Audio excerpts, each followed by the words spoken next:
Welcome to the Smark Foundation podcast, season premiere, season 5. Woo! We are here. We are doing wonderful. We've had a nice month off, and AEW Forbidden Door was last night, so we have to come back. Real quick housekeeping thing. We told you guys at the end of last season that we were going to be back today with a watch along. We did some analytical stuff and all that about, and some goal building and some things that we wanted to talk about over the month that we were off. And we talked about the watch alongs. We're going to be transparent with everybody, 100%.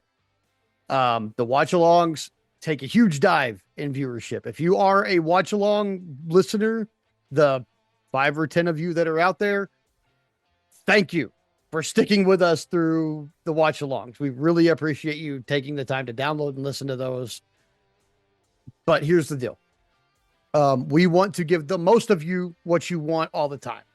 And what you seem to want is just a normal show from us. Our Dynamite and Collision reviews, our Call of the Ring segment, pay-per-view segments, as we do them as reviews, they seem to be a little bit more highly rated. So we're going to scrap the watch alongs for now. Later on, when we're able to figure out a way that we can watch it live and maybe stream the watch along part where we can watch it with people and have a chat going and things like that, we might return to it. But for right now, our personal schedules kind of prohibit watching a pay-per-view live together and stuff like that. So we're going to scrap the watch alongs for now and just give you the content that you come here for every other week. That being said, this is the season 5 premiere, baby. We are 5 seasons deep. We are well over 100 episodes. And for those of you who have been here with us this whole time, thank you. For those of you who are just joining us for this episode and have not been here before, thank you for coming in. Welcome. We're more than happy to see you. And what we're going to start with today is the last month or so, we've kind of combed through the news. We've got one thing we want to talk about. And it is that apparently Will Ospreay describing smashing his wife upstairs is problematic. I'm going to let Adam explain why that is, because I am a very typical Texan cis male, and I have heard Will Ospreay talk about smashing his wife to bits a few times on AEW television. And since this is not the first time that it's happened, but the only time it seems to have been problematic, I am not entirely sure why it is problematic. So in my admitted ignorance and the desire to be a better person and understand things the way other people understand and why they might have been offended by that, I'm going to let Adam explain that so that I also can understand along with you out there listening. So Adam, this is the goal, right? We try to open our minds to other possibilities and to other points of view. So a couple weeks ago, Will Ospreay was cutting a promo talking about how he just got married to his wife, talked her up, put her over big, and then said, and I forget the exact quote, but it was along the lines of, I took her upstairs and I smashed the life out of her, and then I said, now clean yourself up. I gotta go to Houston. So this caused so much backlash on Blue Sky. I have no idea what Twitter was like. I'm sure it was probably the polar opposite, because it tends to be that way. Seems to be the dividing line in viewership, kind of right there, with some people still straddling the line, I'm sure. I totally see, though, because we're not prudes. This is a TV-14 product. Everybody was happy for Will and Alex, and nobody expected them to not do what recently married couples do. And for the record, if you see the AEW episode with Alex Winter, she is no prude. In fact, she's kind of a freak. Complimentary. I've seen that one, but yeah, freak, complimentary for sure. Complimentary. No, she is very, very, I would say probably the feeling I get is probably she's like one step away from being an absolute libertine. But it was the phrase that he used, clean yourself up. I've got to go to Houston. Two problems there. Number one, it objectifies her and turns her into nothing more than a sex object. At least a lot of people interpreted that, and I definitely see where that comes from. It's like, clean yourself up. It's like I've befouled you. I have dirtied you, and now you need to clean yourself up because you are no longer clean. It's not something that I think is like, I mean, it's not the worst thing you could say. I've heard so much worse with so much less affection in one's voice and cheeky, wink and a nod kind of expression of it. The second one was, I think that's getting actually a little downplayed, is I've got to get, it's not we had to go to Houston, it's I have to go to Houston. They were both there that night. Yeah. But it was all about him. It's like, I have used you for what I want, and now I'm going to continue to do what I want, and I'm going to Houston. So I understand why this ruffled some feathers. Will Ospreay had a different point of view. He went on a radio interview, and this is what he said. I will not be mimicking his accent. I don't know why everyone was so mad about it. This is the thing. I said she's a good wife, which is true. I was explaining how amazing of a person she is. This is true. She's encouraged me to follow my dream. Then I said I took her upstairs and smashed the life out of her. ... At Mario Kart.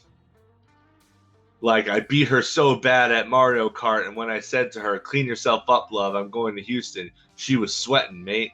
She was sweating trying to play this game. It's 38 degrees over in England right now. It's so hot. I don't get why everyone was so mad about it. I'll be honest with you guys. People got angry, and honestly, I attract anger everywhere I go, but I can't please all you guys. This is me. I'm authentically myself. I don't mean any harm. I'm just being funny.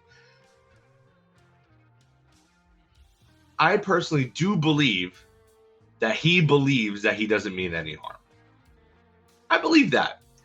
Because he's... Who was it that said that, that dropped that tweet to somebody else one time? Like, I think it was Dave Finley. He's like, you're the dumbest person I know, and I know Will Ospreay. Yeah. I mean, there's a reason that keeps, like, re-memifying. He's kind of... The thing that makes him appealing is also the thing that makes him a dum-dum, is that he's pretty much a golden retriever. Like... Yeah. Yeah. So I understand. I completely get why he doesn't understand. Because he's not, like, super duper... He may be a genius at pro wrestling, but that's about it. I really don't like the way that he's... But I do know that he's at least smart enough to get that people are pissed, because he tried to backtrack it in a way that very clearly is a wink and a nod and a retcon that is trying to rub it in the nose of other people. Like, this is not good faith that he's acting in. And I gotta say, like, I personally, for example, had an incident over the break online where I won't say opened my mouth because it was on the tips of my fingers. I was typing, but like I opened up my stupid big mouth and made some out of pocket remarks about stuff that I didn't really know about, and I didn't have any authority to speak on. And I was kind of reamed about it by a couple of people. And I had to take a step back and I had to look at it for what it was. And yeah, I was wrong, and I apologized. And you can go back on my Skyline, and you can see I didn't delete those. I didn't do anything like that because I fully believe that if you learn something online through your own stupidity, you should leave it up there, not only as a reminder to yourself that, you should have learned a lesson, but also to let other people know, especially if you do apologize, that, yeah, it's possible to have a civil conversation and to accept wrongdoing and faults and to serve as a reminder to do better. That's for me, and that's for other people. Will Ospreay is not doing that. He is not accepting responsibility, and it's disappointing. Do I think Alex Windsor cares? No. Do I think Tony Khan cares? No. Do I think Warner Brothers Discovery cares? Absolutely not. I don't think they care at all. But some people who may have been objectified, this may have been triggering of some people's abusive relationships in the past or whatever, where they feel like they were not treated like a full human being. I understand where the concern would come from. I would hope that he, and that all of us, when faced with this kind of stuff, would do better than Ospreay did here and take a look in the mirror, get your emotions out, but afterwards look in the mirror, analyze the situation as objectively as you can, and if you feel like you're at fault because of things that other people have brought up, don't double down, don't hide, don't bury yourself in your pride. Come clean, admit fault, do better, and move on. Yeah. In this case, I don't think he's going to be admitting fault anytime soon. Oh, no. If his push was on the line, maybe. But I don't think it is. No, I don't think it is. No, at this point, I don't think they... Yeah, I mean, he's locked in. He's a made man. Spoiler alert, he's locked in for All In, so... Yeah, I don't know if that's going to be happening. The taking away his push or anything like that. Just, yeah. But... I mean, I guess I understand better now why it might have been offensive to some people. I'm just, admittedly, I'm a bit of a fucking orc when it comes to social things. So, like, big, swing big stick, fuck lots. Yeah. What do you want me? So sometimes I don't see the problem with stuff like this. Mostly because what I equated it to was comments that he's made in the past.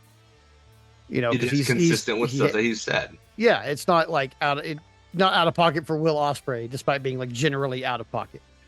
Yeah. So yeah, I mean, I guess I understand why it might trigger some people.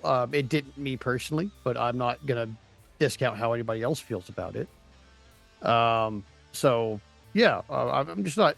I mean, what can I do in this besides, hey, if it triggered you, I support your trauma. Or whatever it is that is triggering you about.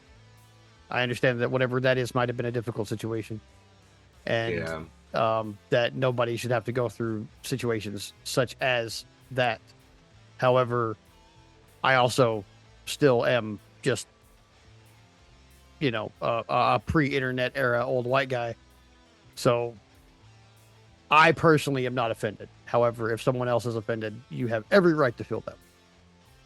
And I'm not going to discount your feelings about that or say that you're lesser for, being offended by it.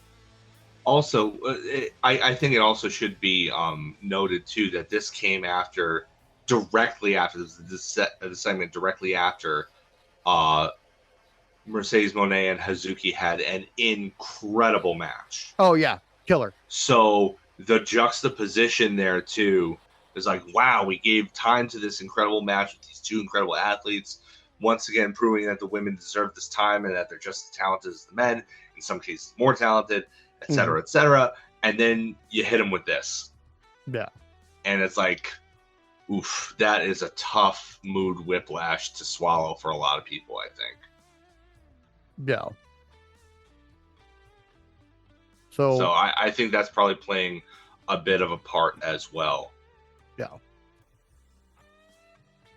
Well, with that said, I mean, bad timing on his part. The doubling Yeah. down, he shouldn't be doubling down. Just say I'm sorry, mate, and move on. Like, It would have it, been better if he actually pled ignorant yeah, instead of pretending that it was something else. Like, it's like, we know what you're doing. yeah, Like, stop being a douchebag. Like, I know right. you're a lad or whatever, but like, come on, don't, Right. man. But yeah, with that said, let's move into our weekly reviews because we do have a whole week of good wrestling. I was really surprised they had a Saturday show this week. Yeah, I was surprised that they even taped a Collision after Dynamite because Dynamite had 8 matches, Right? God, it which was was in stark contrast from the week before, which only had 4. Like, that had yeah, too few. I mean, they had a lot of stuff in between, and the matches they had were long that week. But this one was like, the angles were just like attached to the end of matches for the yeah, most part. There weren't many promos. There was like, it was just bang, bang, bang, bang. A lot of the ends of matches bled into the beginnings of other ones and stuff like hmm, that. We'll go over it here, but yeah, there was. If you like wrestling and you're wrestling, this was the show for you, for damn right, sure. From Rio Rancho, New Mexico. Wow, like it started off hot too with the Death Riders versus Brodito and Mystico. I like the fact that they're putting Brodito back together again a little bit more often. yeah, I've missed that dynamic, and honestly, they were such a welcome surprise last year in the division. Like, they were yeah, just some random put together tag team, and I don't think anybody expected them to be the ones that took the belts off of the Hurt Syndicate, because it was in a 3-way with FTR too, and everybody thought FTR was going to win by yeah, pinning one of Brodito. They thought they were in the match so that the Hurt Syndicate didn't need to get pinned. Turned yeah, out it was the other way around. And they had like a 4-month title reign, something like that, and they were something having like bangers that. all the time. Yeah, Big guy, little speedy guy, man, that's always a great combination. And those two have such great like friendship chemistry. Like, yeah, you it can tell they're bleeds through the legitimately screen. homies. Like, It yeah, bleeds through the screen like the TV in Poltergeist. Like, yeah, it's just like blah, blah, blah, blah, blah, blah. Like, it's dudes, palpable. dudes do not like. Okay, just from the inside the wrestling business. Ready, guys? Dudes in tag teams that get randomly thrown together don't come up with like handshakes and shit unless they're actually friends. Like, they Yeah, don't do any of that. Dudes in thrown together tag teams half the time fucking hate each other. But yeah, if because they they didn't start, choose it. yeah, but if they start doing tandem moves and doing, handshakes and shit, those are friends. And they're Yeah, more than happy to do this work together. And you can tell. Like, and it's, Bandito seems to be a guy that literally everybody backstage loves. He's yeah. not the only guy he has a handshake with. Mhm. for a little while there at the beginning of his most recent world title reign, Ring of Honor world title reign, it seemed like he had a handshake for everybody. Yeah. It was awesome. And he remembers Like, them all. Crazy. he just seems to be like this. He seems to be a golden retriever in a way too, Yeah. like, but like a puppy. It's like, if he does something wrong, he literally doesn't know any better, or like it's a cultural thing that he doesn't get. Like, you're far more willing to forgive him if he was to do something stupid, because he's just got this great puppy dog energy. Like, he seemed like such a great person, like, Yeah. to be around, an infectiously energetic and hyped up person. Like, I would love to meet Bandito. Yeah. Me too. Me too. I bet he's a blast. But he's a But freaking hoot. yeah, they teamed with Mystico here. They were in a border state. So obviously Mystico's going to show up. Yeah. He doesn't stray too far from the border. And be When he does immediately show up. over as soon as he walks out. Like, Yeah, just I mean, everybody was jeez. singing Memuero, and I mean, it was a good match. Yeah, the only thing that I really didn't like about it is like pick a side, guys. Like Death Riders, like I get that you're consistent. You'll do whatever it takes to win. You know, whether that means playing by the rules or not. But like you can't expect us to have you cheat all the time and have us cheering you. If Yeah. you want us to cheer you alongside Will Ospreay, and like it was so weird. Like they worked heel here. They worked. I mean, that's the thing too. They didn't work a tweener style. They worked heel throughout this entire match. Yeah. Are we supposed to like you or not?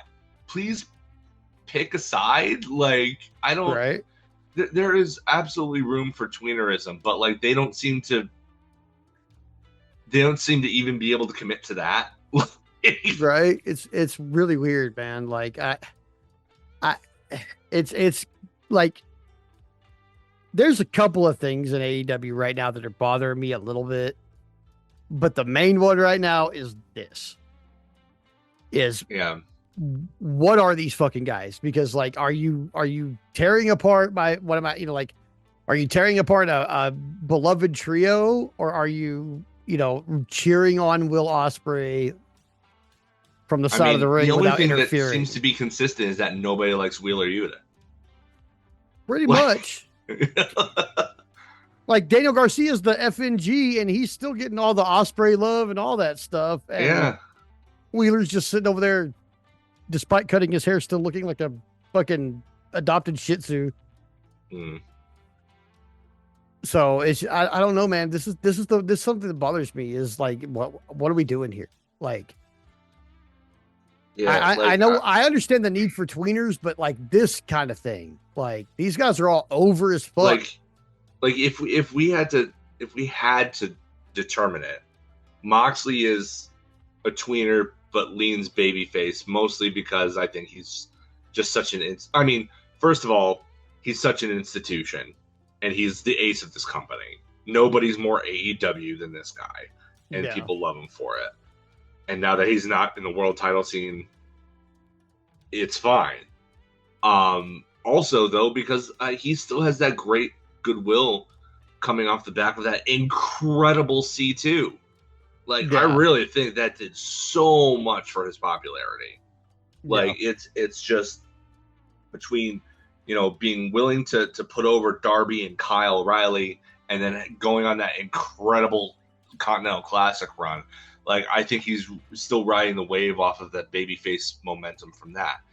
Claudio Castagnoli, tweener, but mostly heel. Wheeler Yuta, heel. Mhm. Danny Garcia, tweener, mostly heel. Pac, heel. Heel. Marina So Shafir, heel. Like, Marina Shafir, gray area. I mean, it She's depends on who getting she's up over, man. against. She's I getting mean, over though. in the span of a week, she was the babyface in that great street fight against STP, and she was a heel against Harley Cameron. So who the hell knows? I don't, and that's the problem. Yeah. See, so here's the thing, man. Like, a lot of people, okay, a bunch of us. He was the one who gave who was it, Claudio, the belt to bash what's his face, Brody's face in, to win this match. Like, it's hard for me not to root for the one. Mostly like, okay, so in the last 4 weeks, just a few things about Marina. Okay, she took a second foot bump into glass, which is not like if and you do thumbtacks. All she had to do was do army that. Men. Yeah, and army men. All she had to do was do that one time, and now it's happened multiple times. I also found out she's a cannabis enthusiast and likes to talk down to men in her off time, which I think is hilarious. I find those videos from Cameo that people are actually putting out, the ones that they bought from her. Oh yeah, I find them fucking hilarious. It's getting really hard, even when she does heel things, for me not to root for her anyway, because it's like, except for this belt thing that she did. Yeah. Usually it's them engaging her when everybody who's watching fully understands what they're in for if they engage her. Yeah. So it's becoming harder and harder for me to root against her But she because also inserts herself where she's not welcome. So yeah, like it's it's that this is why it bothers me because it's like yeah. I want to root for Peck. I want to root for Marina Shafir. I want to root for Claudio. I want to root for John Moxley. I even want to root for Daniel Garcia. Fuck Wheeler Yuta. But like, The uh, only people don't the only one people don't want to root for is you. yeah, like I want to Because root for he's these the people. one who had the biggest betrayal of Brian Mhm. Danielson. That's why. Because he Yeah, looked like he was gonna do the right thing and then he chose not to. At least the others were upfront about it. yeah. So like I don't know. It's like I want to root for them, but then they do then shit like this match where there's like a lot of Yeah. cheating and all that, and the numbers game plays up against a team of three people that I really am a big fan of. It just it it engages that kayfabe fan in me that I'm like, man, fuck these Yeah. assholes. But at the Yeah. same time, I'm like, but I like rooting for them in certain situations. So like, we've got to Well, I like mean line this the fuck out, man. that's the struggle with being a Smark is that you wind up rooting for the people whose work you like on a meta level. Yeah, You know, true. more often than not. So it's like, your wife. You've talked about Katie and how she approaches things in a very kayfabe way. Yes. It must be very easy for her to deal with these issues because she'll just see the forest for the trees and like, no, that was wrong. No, they're jerks. They're assholes. you know. So Yeah, yeah, whereas with us, because we see too much behind the curtain, and I mean, you especially being far more in the business than I ever have been or will be. Yeah, being a ref and stuff like that. Yeah, you have a particular point of view from a worker standpoint. So yeah, it's a different perspective. yeah. And so, yeah, I think that's why it's probably tougher for people like us to deal with this kind of thing, as opposed to people who just take it at face value, like we're probably supposed to. And Yeah, yeah. you know, I mean, there's some things I do take at face value. I get mad at some things. We'll talk about some of yeah, that later. yeah, Um, but yeah, I mean, it bothers me. Despite the fact that this was a good match and yeah. like I thought it was fun and interesting and I had a good time watching it. I just please can we line out the Death Riders and figure it out? Like, even if you I got mean, to like, I feel like there's some big thing that's gonna happen, like with Will. Like, I don't think it's gonna happen until after All In. I think he wins the belt, and then there's some twist with the Death Riders. Somebody turns on somebody, and we sort it all out. yeah, yeah, I think so. I think that's probably what's in the works here. Honestly, though, if But you go back and count it out, like there's like way more heels than faces now. They've got to yeah, line I that out a mean, the little Don bit. Callis family is like half the roster as it is. Yeah, So yeah, and then there are other heels. So it's Yep. like, yeah, it's just they gotta line this out quick, especially if that gang warfare thing that I think is coming is probably coming, yeah. and now they Honestly, have I that don't know why they gauge. even turn. I don't even know why they turned Swerve. Nobody's really booing him anyway. Like No, they don't want to see him that way. yeah, nobody's booing And him, and Nana not dancing is some bullshit. yeah, that's unfortunate. See, that's where the heel heat is coming from. Is we want to see him dancing, won't give it to us. Yeah, that's why I don't like him right now. Got that Yeah. stupid music, and you won't let your guy dance anymore. Like fuck that. I like the music, honestly. I feel like it presents him as more of a big deal. Like he comes out more slowly, more. It's like with the lights too. Like it's not the call and response anymore. It's not inviting the crowd to like this guy. It is presenting him as somebody, as the most dangerous and as I mean, you tell me that you listen to those drums in between the verses on that and you don't think, my God, they are really presenting him as a huge star. Like, and trust me, having been to Double or Nothing and hearing it live and just like seeing it live, whew, he comes off as a huge deal when that music hits. Like, I like the music. It took me a little while to grow on me, but I ultimately I think it's an improvement to his presentation. It makes him feel more main event to me. Yeah. After that, we go to Renee Paquette backstage, and she's with everybody from Team Briscoe except Mark Briscoe. Yeah. And they talk about how they got all their backpacks. Roddy's going to go after MJF because he'll never forgive him for what he did to Adam. Not me. Not that Adam. Wrestling is got too many fucking Adams. I'll just say that right now. Or keep in mind, so y'all figure out which one of y'all's you want to get rid of. Okay. That is one thing that the WWE process might actually be worthwhile in a certain way of adopting, is that I know that Tony Khan wants everybody to be themselves, and I fully endorse that. But what that means is that a lot of people are going to have the same names. Yeah. And if Kyle versus Kyle, I like, it's fun. It's we're having fun with it. But like, you do that too often, you have too many. There's an Adam Page. There's an Adam Cole. There's Adam Copeland. like Adam Copeland. If they ever, they've kept them apart from one another, and poor Adam Cole's still not back, and I don't know whether he will be. But can you imagine a match with all three of those and trying to call it? Yeah. Like, geez Louise, this is a reason why they don't have anybody in WWE repeat names. Sometimes, yes, that means they come up with real stupid names for people down in NXT system. But at the same time, it's like the Hollywood rule. You don't have anybody, any of the characters have the same name unless you're making a point of them having the same name. Yeah. Like, it's a Hollywood thing. So that's why we wound up with a Dolph.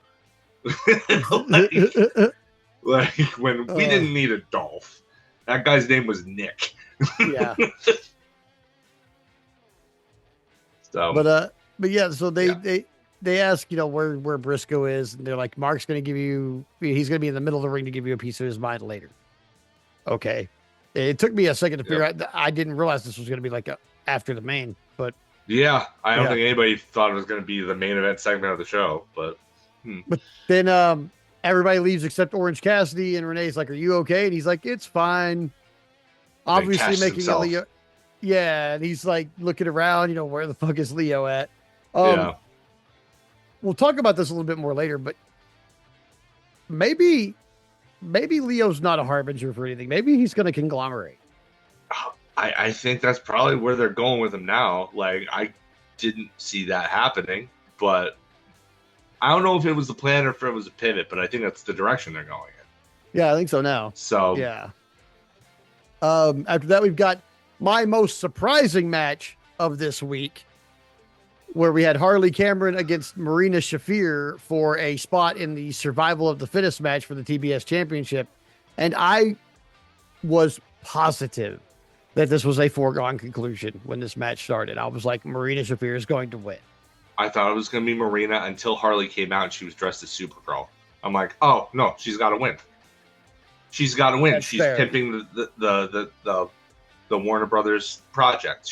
She's dressed as Supergirl. She has to win now.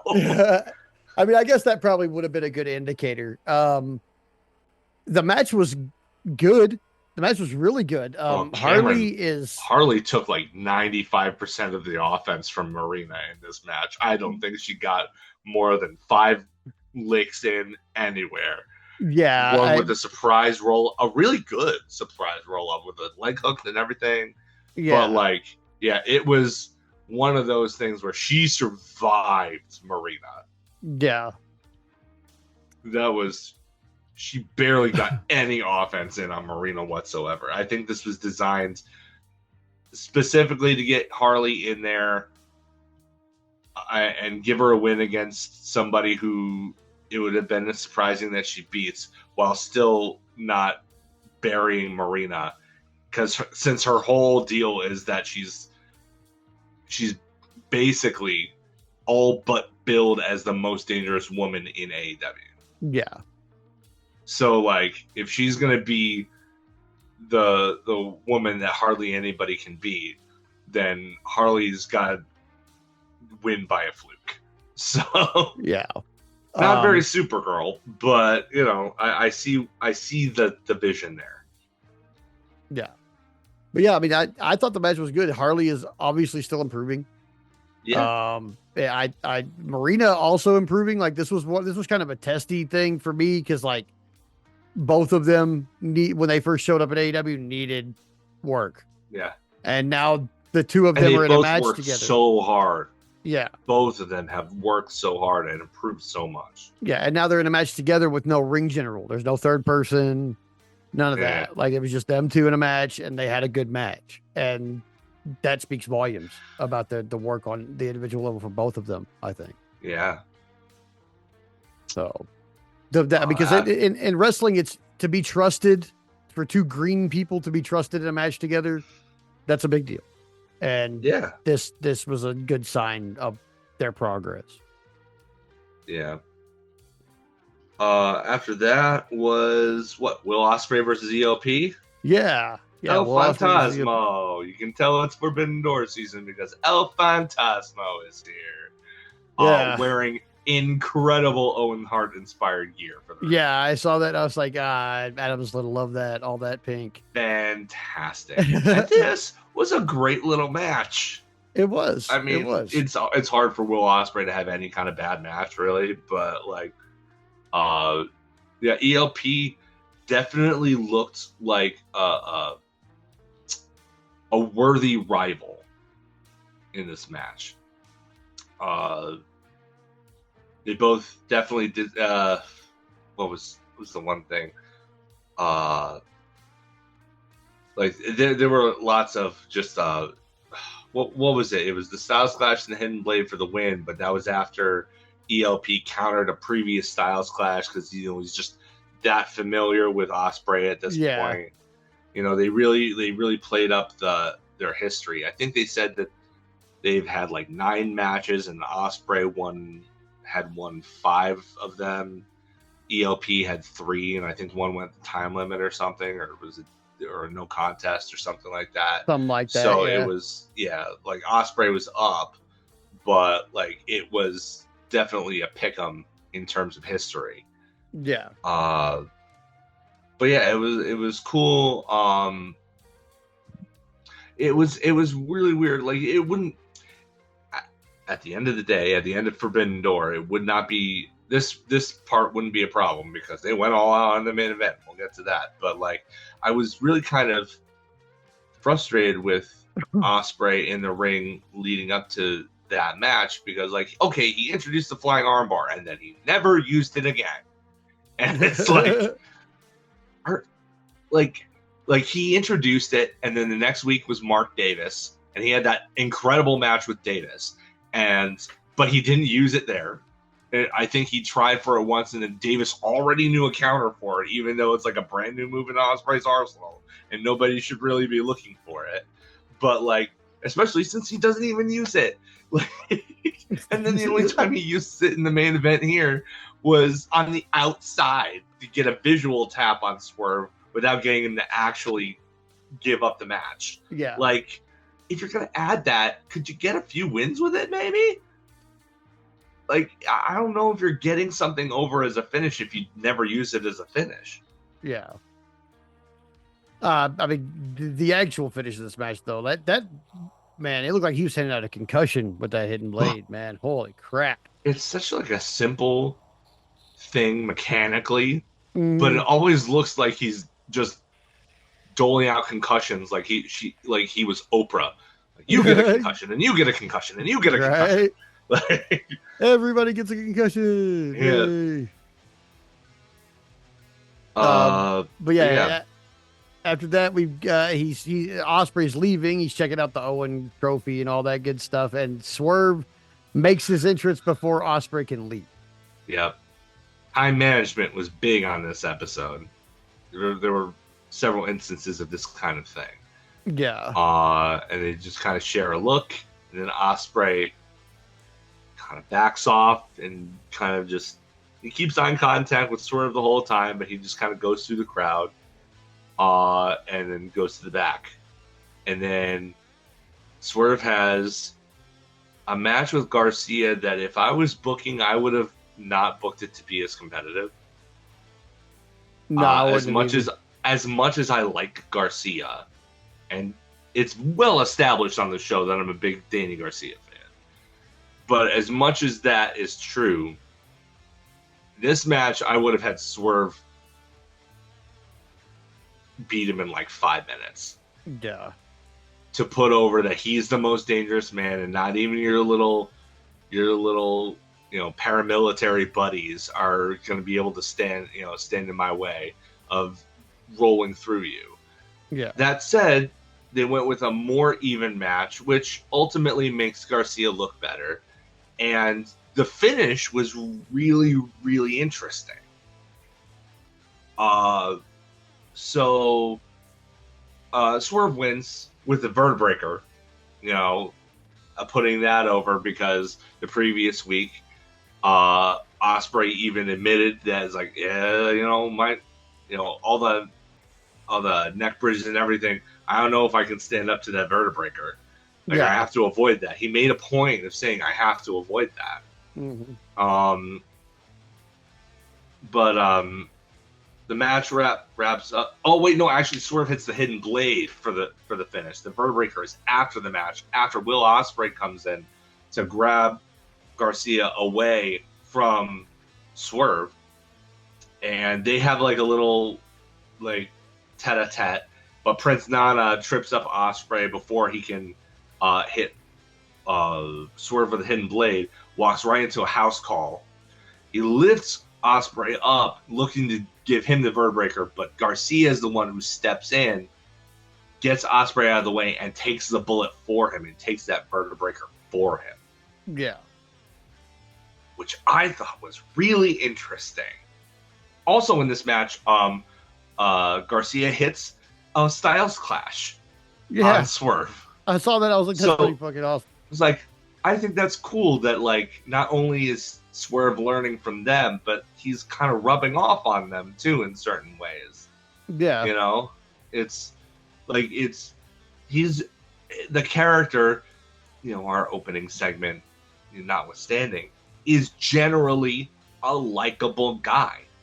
So even these hard-nosed pricks that are in the Death Riders, who are so far up their own asses with their own visions of being so tough and everything, not even they are immune to the charms of the electric, just positive energy that Ospreay radiates. And I think that's an interesting aspect of this story. Yeah. Yeah, it is pretty interesting. I I think we'll probably talk about it a little bit more later, but like, as much as I like this match and I like the story that's going into it, like, poor Garcia, man, is him and Brody King got the same fucking problem. They just can't quit eating pins. They're like at the all pin buffet. Yeah, dude, like, it sucks. I mean, what before our month-long break, I don't think it was the episode before we went, or if it was an earlier one, but it was pretty towards the end of season 4. I made the observation that, like, Garcia, he has joined the Death Riders and he's been with them for almost a year. And what does he really have to show for it? Nothing. He was TNT champion before that. Yeah. He was on his own. He was TNT champion. He has, like, how many singles wins? You can probably count them without getting up to 3 fingers. Like, yeah. I mean, he has several, like, trios wins, and I think that's it. Does he have a trios title to his resume? No. Nope. So why are you content to still hang around these guys? Because what they have done for you is at least in terms of tangible storyline rewards, has been nothing. Nothing. Nothing. They've done nothing for you, Danny. Like, Yeah. it's been almost a year now, and like, what do you have to show for it? Zip. So I don't know why he's so gung ho, because like they haven't even really served him all that well. No. What they've let him give himself into his worst impulses. I guess that's something that the character would value. You know, not having to play nice with people if he doesn't want to. But like, other than that, like as far as wins and losses are concerned, not so much. Definitely not overcoming that loser moniker that you were so intent on overcoming when you joined the Death Riders. You know, even though you were former TNT champion recently. Yeah. At that point. So, and look where that title is now compared to you. Yeah, like I mean, I like I said, I love Danny Garcia, but that title, as soon as it got put on Kyle Fletcher, yeah, the worth of that title inflated like the Grinch's heart at the end of the movie. Like, yeah. So I don't know. I hope to see him, you know, either realizing that and parting ways, or actually seeing some kind of success. I will accept either one of those. Yeah. So Ospreay, you know, saves Daniel Garcia after the vertebreaker with the chair, sort of runs away. And then we go backstage to Team DC MJF and their awful t-shirt. I think you mean their awesome t-shirt. I mean, I do, but you like, if I had one, it's in the closet and it's never coming out. But coming out is a big theme of that t-shirt. Yeah, it sure is. My gosh. I have never, like, Mel Coleman, you beautiful woman. Mel, like, she drew Yowie in 5th grade. Okay, I am convinced of that. And I'm not hate. That's not even hating. That's just me going, you know what? There has to be a logical step for this, and Yowie's it. So, I don't know. I knew that the shirt was just like a funny thing that they were putting in there. I didn't actually expect them to wear them, but then he was like, everybody's going to wear one. And I was like, they're definitely gonna. And like half of them are giving the side eye at this point. I was like, I don't know. Yeah, they're like, I don't wear that. Like, but you could see it very plainly on Andrade's face. I was like, this shirt is going to be the straw that broke the camel's back.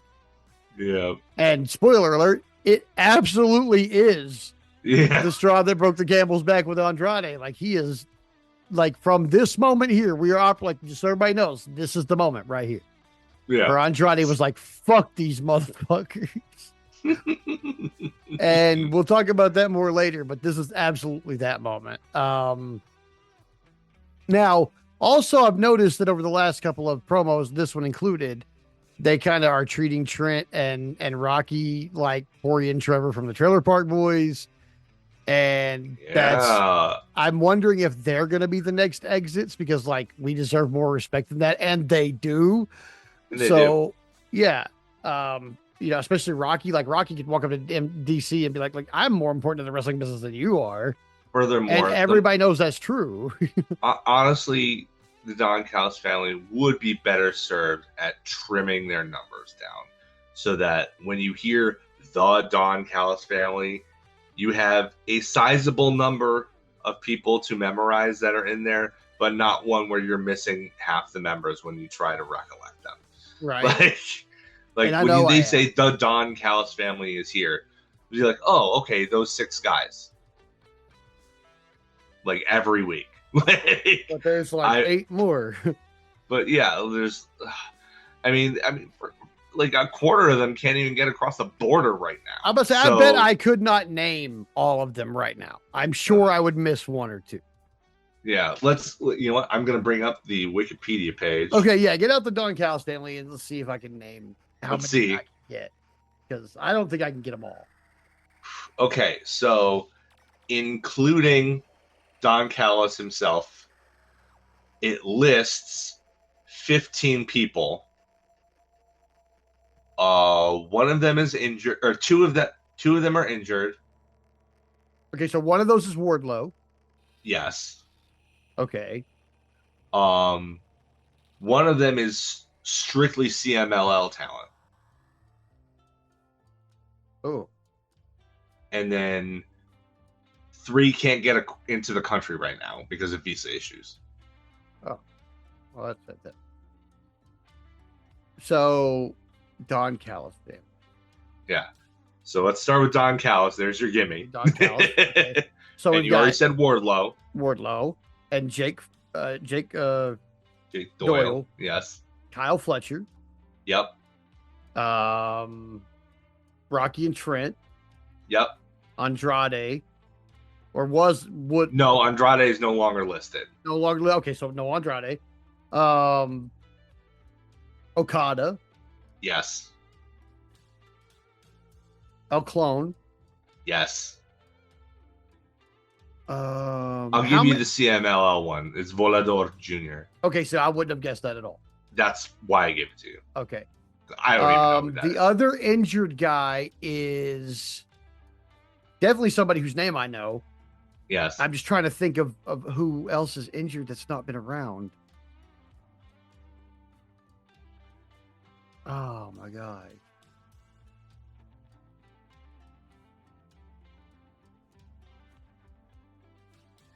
It's Canadian. There's a lot of those fuckers in AEW. Yeah. You say that, I'm like Jericho Speedball, but no, it's not one of them.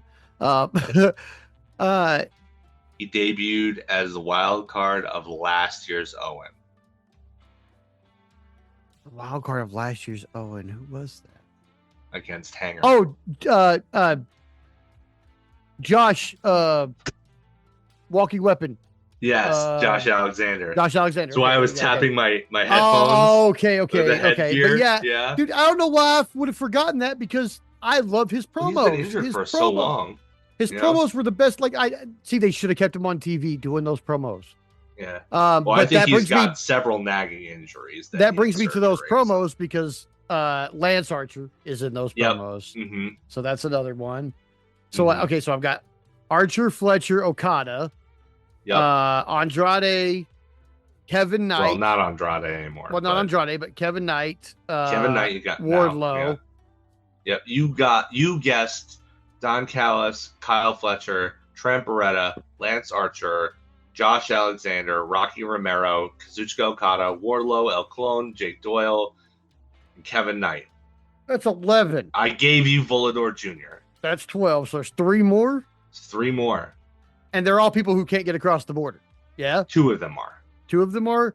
2 of them are. Fuck it. Give them El Clone can't get across the border. Hechicero can't get across the border. Oh, Hechicero. God, how did I forget Mark Hechicero? Davis is currently having trouble getting across the border. Oh, damn. How did I forget the national champion? The last one is Brian Cage. Oh, and he just came back. So, but still, that's see, I mean, I know all of those names. Those aren't like people from different companies that I'm unfamiliar with. Yeah. And I still can't fucking name them all. That's too big. Okay. Okay, guys, I grew up for those of you listening, we are older people. Like I was in high school during the Monday Night Wars. I used to watch Raw and then stay up for the 11 o'clock showing of Nitro and be sleepy as shit in school on Tuesday. Mm-hmm. I still could not. If you held a gun to my head, I'm a dead man if you ask me who every member of the NWO was. If you want me to go through all of them, there were all 30 of them. And plus there's all the branching factions, the Wolfpack, the LWO, all those. If you want me to name them all, I could probably actually name all the LWO guys. But because it's all luchadors.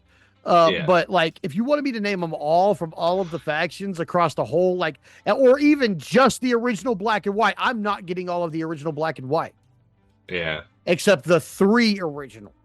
Like, I can get those, but once we got past like 8 or 9 guys, I don't remember half of them. And there are people in there that were only there for like 1 or 2 shows as part of the NWO. So like, you could probably just pull up a list of WCW's roster from 1997 and name them all. And they all wore an NWO shirt at some point, even Sting. So, like, this is where I say this is why I was calling it NWO-esque. And I knew we were going to get to this point where I wouldn't be able to name them all. And now we are definitely 2 fucking big guys. Like, I pay attention to this type of shit. If there's 15 of you and I'm missing like 4 or 5 of you and 3 of them are definitely people, especially Hechicero, who I fucking love. Yeah, like, I love me some Hechicero. That's him. People want to cheer him too. Get him the fuck out of the Don Callis family. Yeah. Like, people want to. You can leave El Clone in there because nobody wants to cheer that dickhead. He was acting as peacemaker between Takeshita and Okada for like every time they were in the ring together. So to me, that says that he may lean more babyface. Maybe. Simply because a peacekeeper is a peacekeeper. So, like, I don't know. On his return, he needs to flash paper fireball Don Callis. Yeah. Be great. He hasn't fireballed any. I think he has once, but like. I mean, he's a wizard. He's a wizard. We should see way more fireball. Okay, like way more fireball, please. Maybe if he needs to talk to Chris Jericho about it, he can talk to Chris Jericho about it.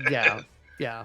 I would say don't talk to Hulk Hogan about it, but nobody's talking to that racist bastard. So, except Satan.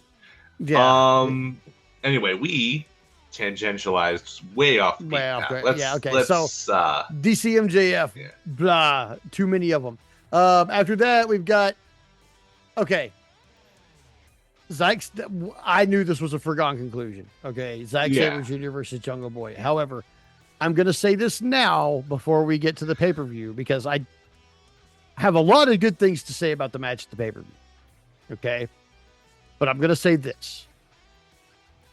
And I know I'm going to catch a lot of heat for this. This is going to be a hot take, maybe even nuclear. If you have seen one Zack Sabre match, you have seen them all. The guys at Wrestle Talk on their podcast, they described, they're big fans of Zack Sabre. I like him. I get it. But like, they describe it as leaning in real close and having like, watching a good, heatless banger, as they call them. It's like they enjoy it, but like the crowd is like silent for it, like all of it.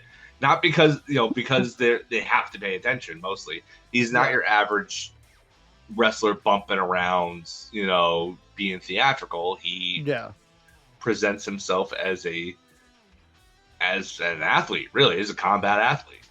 Yeah. Well, see, so for me, what I've noticed, just over, he's had a match at every fucking Forbidden Door. And he shows up on AEW TV, not very regularly, but regularly enough. At least a few matches around Forbidden Door every year. Yep. And when they're in England, he'll pop up, and stuff like that. But like, as little as I am exposed to him, I have noticed a pattern to his matches, and they are not without their own extremely high level of technical merit. I am not in any way saying that this man is not a capable, in fact, fucking great professional wrestler, because he is. He is. But you feel he's a bit predictable. A little. Mostly in his pinning combinations, because he has a plethora of moves that he will pull out during the match that make almost every match a little bit different. But his pinning combinations are set to like 5. There's like 5 of them, and that's what he does. And it kind of strays away from the technical, like it's more of like him getting his shit in is these 5 technical pinning spots that he does. Everything else is super varied, but like I see a certain setup and know what he's pinning going for the European clutch right there. Yeah. Oh, he's going for the. Oh, we're about to see the seatbelt. Oh, like, oh, we're about. There's gonna be a quick roll up here. We're gonna see that one where he rolls the shoulders with his own shoulders. Like with the back to back shoulder roll thing, and like there's just like this handful of pinning maneuvers that he does. That's basically like people like, I've heard somebody tell me Zack Sabre Jr. isn't like a typical wrestler because he doesn't just get his shit in. That is him getting his shit in. That's how he does it. Every wrestler does it. Don't tell me they don't. I know them. I know so many of them that they all do that. They all get their shit in. That's how they build their matches. They build the entire match around these. Can you imagine if you tried to do literally different things every single match without repetition? Can't be done. Yeah, it can't be done. Can't be done. There are a limited, finite amount of things that you can do in a match, and people are creatures of habit. Yes. So yeah, you're going to settle, in order to tell a story and to let people know, like, we're building to a finish, or at the very least building to a high spot. Yeah, you're going to repeat the things. You're going to condition them to expect certain things from you. Yeah. So where I've heard people say, no, yes, he does have that same get my shit in disease that every other wrestler has. He just does it in a different way. Good on him for doing it in a different way, enough for most people not to notice. But like, that's what it is. And it doesn't make the matches boring for me. There's about, a quarter of the match, every match where I'm like, oh, I know exactly what's about to happen because I've seen it over and over and over again. Which, considering the intricate, it kind of undermines the intricacy of what he does. I think is what you're going for here, right? Like it's that like the stuff he does is so unique, but he does it often enough in your eyes anyway. That's like, well, see, it's not special anymore because he does the same. He does these 5 unique things every match. And it only in AEW really though. Like I understand if somebody's telling me, oh well, like when he's on Japan, he does a lot. Well, okay, cool, because that's what they want. And that's what they need. And the Japanese operate differently than we do over here in our wrestling. And I've met enough of the Japanese guys that I know like how they operate a little bit, and it's different. It's a different thing. There's all kinds of shit. Like, there's cultural and language barriers to overcome when you're wrestling one style versus another. In this case, Jungle Jack Perry versus Zack Sabre Jr.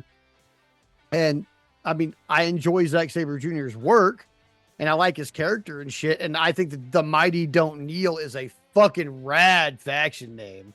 It sure is. And I'm also super partial to orange. So there's that. Not even Taz disputes that Zach can wear orange. So exactly. There's your endorsement right there. But it's like I'm not just like, I've seen a lot of people fawning over every little thing he does, and that's just, you ain't gonna get that out of me, folks. I'm sorry. And it's not because I don't like him, it's because despite AEW being like, okay, I'm an AEW stan, okay, I'm a sicko, whatever, there are other people whose work I just enjoy more. I don't think Jack Perry is a good fit for a match with Zack Sabre Jr., despite the fact that they did have a good match here. I just don't think it could have gone any longer than it did. I think we about exhausted the possibilities in this one single match, which is not good for future endeavors with the two of them. I don't see Zack leaving New Japan anytime soon. I don't either. I don't either.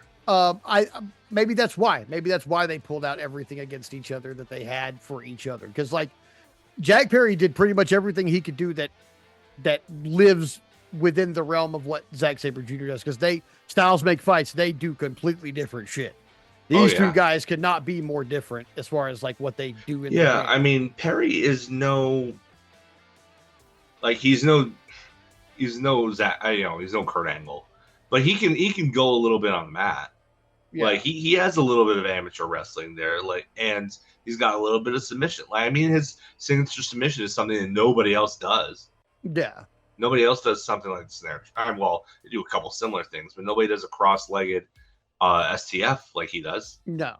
Like, that's his own. That's something that I don't know if he came up with it, but nobody else that I've ever seen does it. So you can't say that he, doesn't have unique things about him from a technical standpoint and that he can't go on the mat.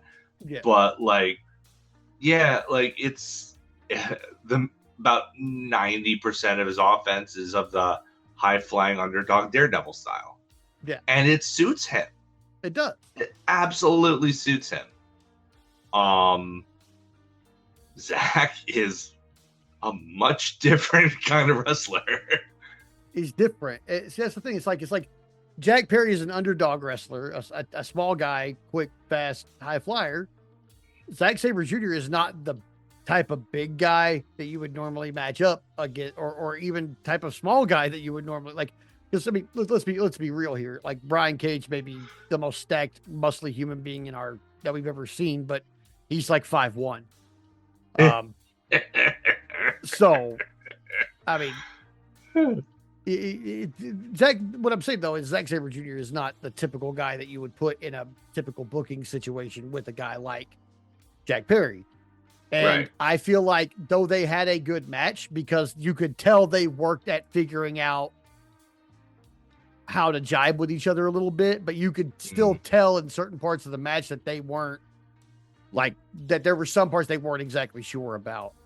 Yeah. And they both are supremely confident individuals. So when you can see that they're a little bit off kilter with one another, you can tell because of how confident they both, like if either of them has a hitch in their step, you can see it because they are both such like move forward constantly. I am confident that, everything is going well type people. And there was a little bit of times in this match where you could tell like they're just a little bit off. And it's because Jack is not as technical of a wrestler as Zack Sabre Jr. is. And Zack Sabre Jr. may never have been the level of high flyer that Jack Perry is. And they just don't, those styles make fights, but in this case, like super technical the way Zack is to somebody like Jack Perry it just doesn't really jibe that well. There are times where certain styles don't really jibe that well. Super technical is one of those ones that's really hard to put with it's other better stuff. When you put two techers against each other. If you have a techer versus anybody else, they have to kind of work their style into something around the other person's limitations. Right. Like, for example,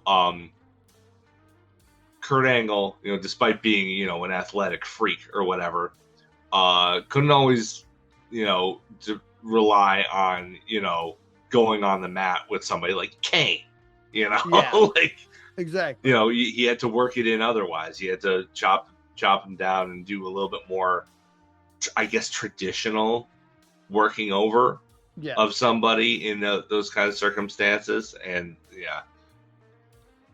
I mean, I like the match, but I get what you're saying. Yeah, I think this is something that the people at ROH, when they introduced the Pure title, this is something they understood when they introduced the Pure title. Yeah. To kind of put all their techers in one division and have them facing each other over this title with different rules. Yeah. Just because they kind of understood. Funny thing is the first Pure champion was AJ Styles.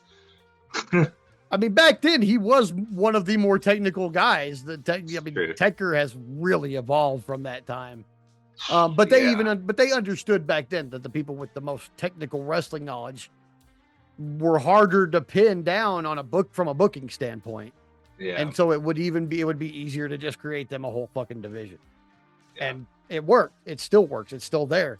And we're still doing the same shit with it. And it's still working, so cool. That's kind of the whole point I'm making. Yeah. But despite all that, they did have a good match. I enjoyed this match. Don't take all this for bitching about the matches up. I thought it was good. It just, you did the best. See it again. Yeah, I don't need to see it again. They did the best they fucking could with somebody so technical, wrestling so far, somebody so far out of his like technical ability range. They did a really great job here. The Omega match, of course, was better, and we'll talk about that. But it's because Kenny's more of a techer. He's more Yeah. he also knows Zack Sabre Jr. a little bit better. But yeah. After that, the two guys who were with Zack Sabre Jr. stick around and take on the Young Bucks, which I thought this was good. I'm kind of interested in seeing more of Bad Dude Tito. Like, he seems like he could be a complete fucking monster. Get him in the meat match. Yeah. I liked that this was on the shorter side, though.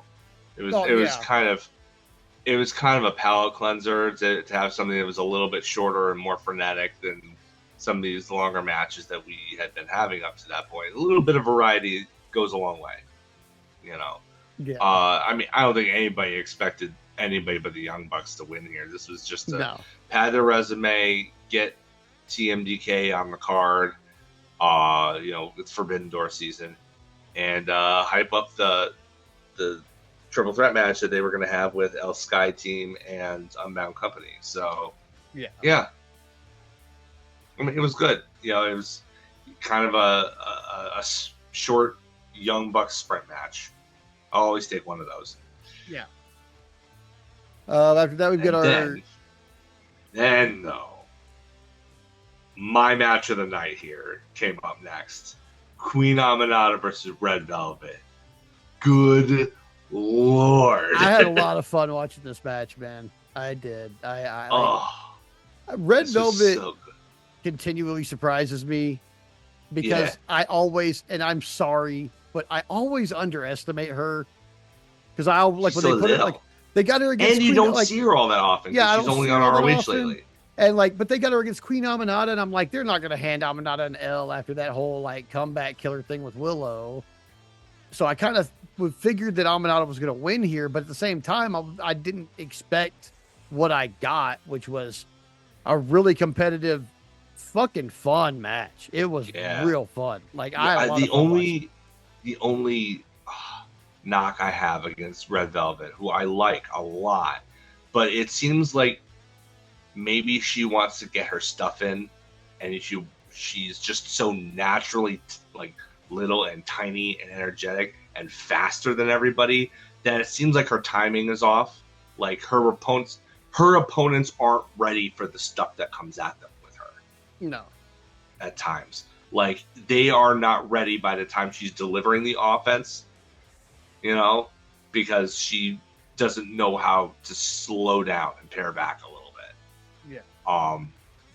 That's really the only knock I have on Red Velvet though, because she's awesome. And Queen Aminata, who has been taking, you know, after her injury, she in between bookings in AEW, which were few and far between for a little bit, was going to Japan and you know, working on her craft. She came back a freaking killer, man. Like she took what she learned from her blood feud with Tekla, she took it to Japan, she intensified it there, and she just came back, and she and Red Velvet just beat the brakes off of each other. I loved it.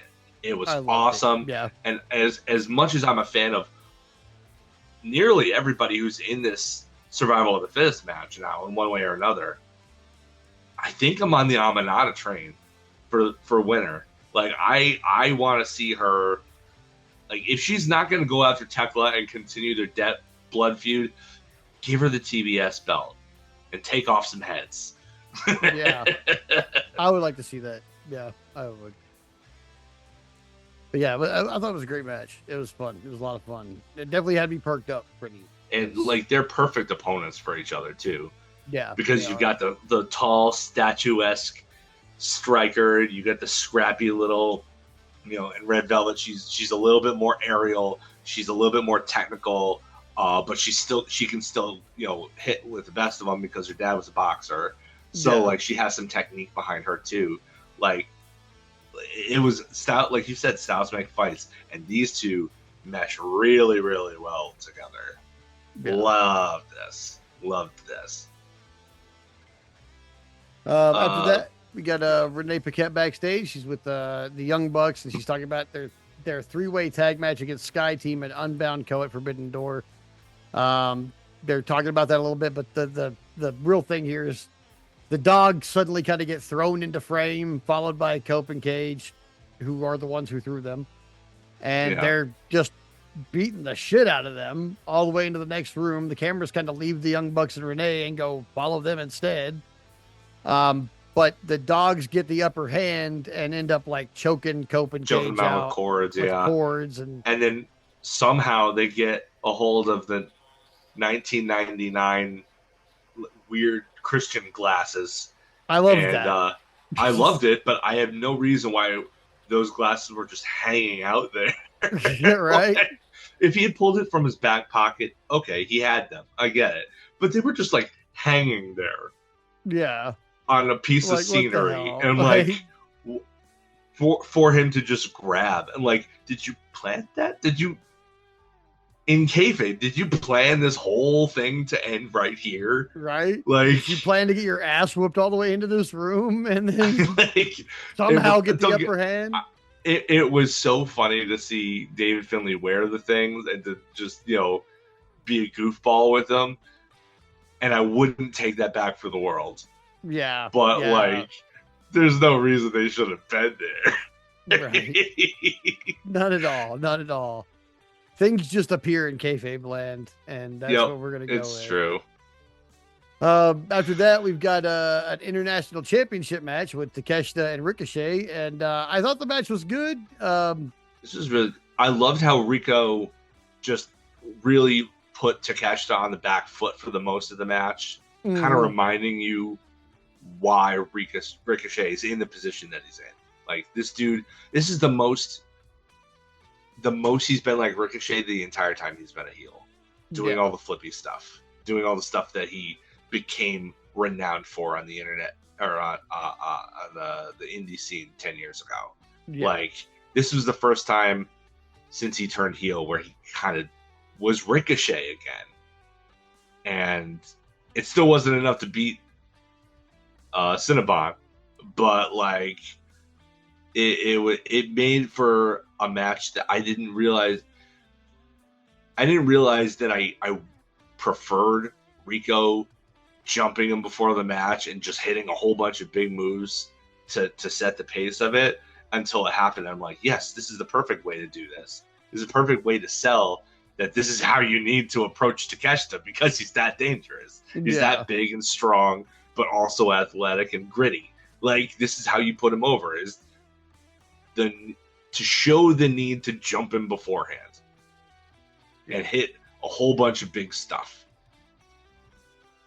But you're seeing the evolution of Takeshita here. He's doing this thing now. He's like, I don't know, he's souping up. I don't know what you want to call it. It's his version of hulking up. Like, he starts getting hit, and then he starts no-selling and, doing his WWE main event style thing where he's like, okay, it's time for the baby faces come back now, where he no-sells everything and then hits 5 moves. Okay. But he's so dynamic that I ain't worried about it. Now, it took me a second to realize that this was the main event. And when I realized that it was the main event, I was like, oh crap, we haven't heard from Mark Briscoe yet. Yep. And then they bring out Mark Briscoe, and I knew as soon as they end what they called the main event and then had Mark Briscoe come out with a microphone, like, I was like, okay, he's going to cut a promo, but this is about to be an overbooked mess, and I'm going to love it. Yep. It's going to be a Nitro ending. A Nitro ending. And that's exactly what happened. And I loved it because I'm an old school Nitro kid. And like, I loved this. I loved every minute of this. I loved Mark Briscoe's promo. Like, I feel for the first time since Mark Briscoe hasn't been in AEW that, after Forbidden Door, we may have a Mark Briscoe World Championship. And I have a theory about how this might go that we'll talk about later, but I loved every bit of this. I loved the fact that both teams got involved. I loved that We got a J Driller. I loved all of this. I loved everybody just like coming in and giving each other the finishers. Oh, in tandem. One after the other. I loved all of this. I don't know what it is about overbooked messes that I just have a special place in my heart for, especially as much as I freaking hate Vince Russo. But like, Yeah. I love these overbooked show ending mess brawls. Like, I love them. I just love this shit. If they happened every week, I would get tired of it, but they haven't been True, doing that. but they don't do it every week. This is only No. when stuff like this is happening where we've got a 12-man cage match coming up or something. Yeah, you can see what it's in service of. Yeah, for sure. It's not pointless at all. Yeah.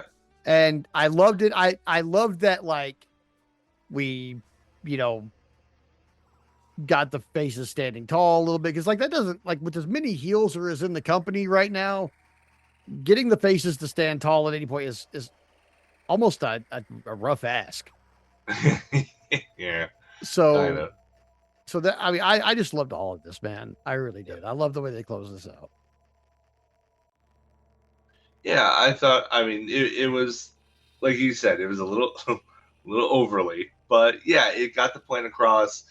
It made sure that if you were the kind of person who only watched Dynamite and not Collision, that you were going to be satisfied going home into the pay-per-view. Yeah. Yeah. That said, there was Collision though. These lucky folks in Rio Rancho, New Mexico, man, they had a night of wrestling. Oh man, did they? If they were fans of the art of professional wrestling, this was the night to go for sure. Yeah. The Conglomeration opens up versus the Ops, defending the trios belts. This was really long, man. I'm gonna say that. You know why it was long? It's Hook. Yeah. It's Hook. I don't want to blame any one person or whatever, but it's Hook. He hasn't really. Hook, as part of the Ops, worked when they were baby faces. It does not work when they're heels because nobody can take him this little guy seriously as the de facto leader in Samoa Joe's absence. Like, he doesn't.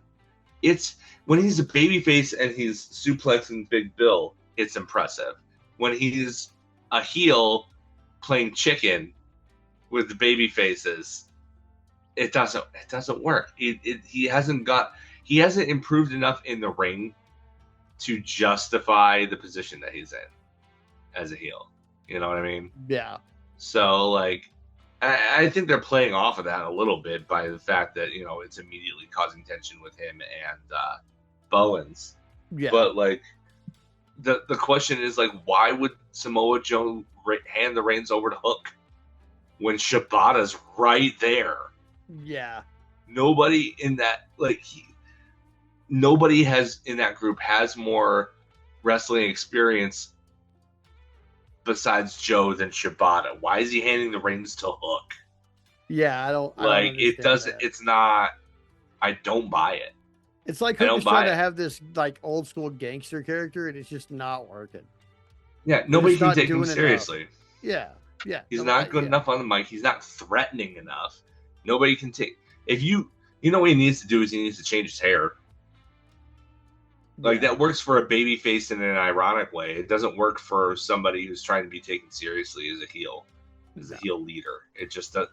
Sorry, Super Saiyan doesn't work. It just doesn't, man. No. Tie it back like in like a Triple H 1999 ponytail. Like real tight, real wet and greasy. Like that, that could on its own work wonders for how he is perceived. And then for his matches, I would have him hardly ever enter the match. I would have him like pick his shots, but like his gimmick, his character would be like he's just advantageous. He gets, as soon as he has any kind of trouble, he tags out and directs traffic from the people that he's in charge of. He's the guy that's in charge. He's not the guy gets his hands dirty unless he knows he can get away with it. That's how you have to approach him, because that would be believable coming from him. This is not working. No, it ain't working at all. It ain't working. As much as I want to like the ops, Yeah, I'm having a hard time, man. I mean, really Bowens look great. Yeah, Shibata look great. Go. Like, Hook yeah, he's been here for a while and he's already kind of plateaued, and it's kind of sad to see, because at one point he was a real hot prospect. Yeah, he needs some Japan time or some Mexico time, one or the other. Yeah. But I mean, he needs more reps. Like this roster is so deep that not everybody gets the reps that they need. Yeah, you know what I mean. That's why he needs Japan time or Mexico time so he can get the reps in. I think he could get real over in the junior heavyweight division in New Japan. Oh yeah, probably. I mean, he should be in the fucking the G1 or whatever. He should, or the Super Juniors. He should be in Super Juniors. That's already taking place, but maybe next year. But that's what I'm saying. Like, I mean, they should send him and Nick Wayne over there. Yeah, there needs to be more American representation over there anyway. There's only like 2 guys or something, I think. Yeah. That are. Although on the same token, if we're going to do that and we're going to say that, can we at least get at least one New Japan import for the C2? I would love that. I mean, I absolutely. We do it for the Owen. Why not the C2? You know, yeah. But I think the first time Takeshita competed in it, he was just a New Japan guy, wasn't he? He was a DDT guy, and then he got signed by AEW. Okay. And then he took a dual contract with New Japan, and then quickly added on a triple contract back again with DDT. So he's all 3. Oh, somehow. But yeah, no. When he was in it, he was an AEW guy at that point. Okay. So after this opening match, we go backstage and we have the Conglomeration won, by the way. Oh yeah, Conglomeration won. Of course. But after that, we go back. We see Ricochet and Jay Lethal complimenting each other's haircut, which is fantastic. It's funny because it was funny. They have no hair, and then they decide they should go talk. So they all go talk, and that's the last we hear about that. So is the demand growing now? Are they going to include the lethal twist in their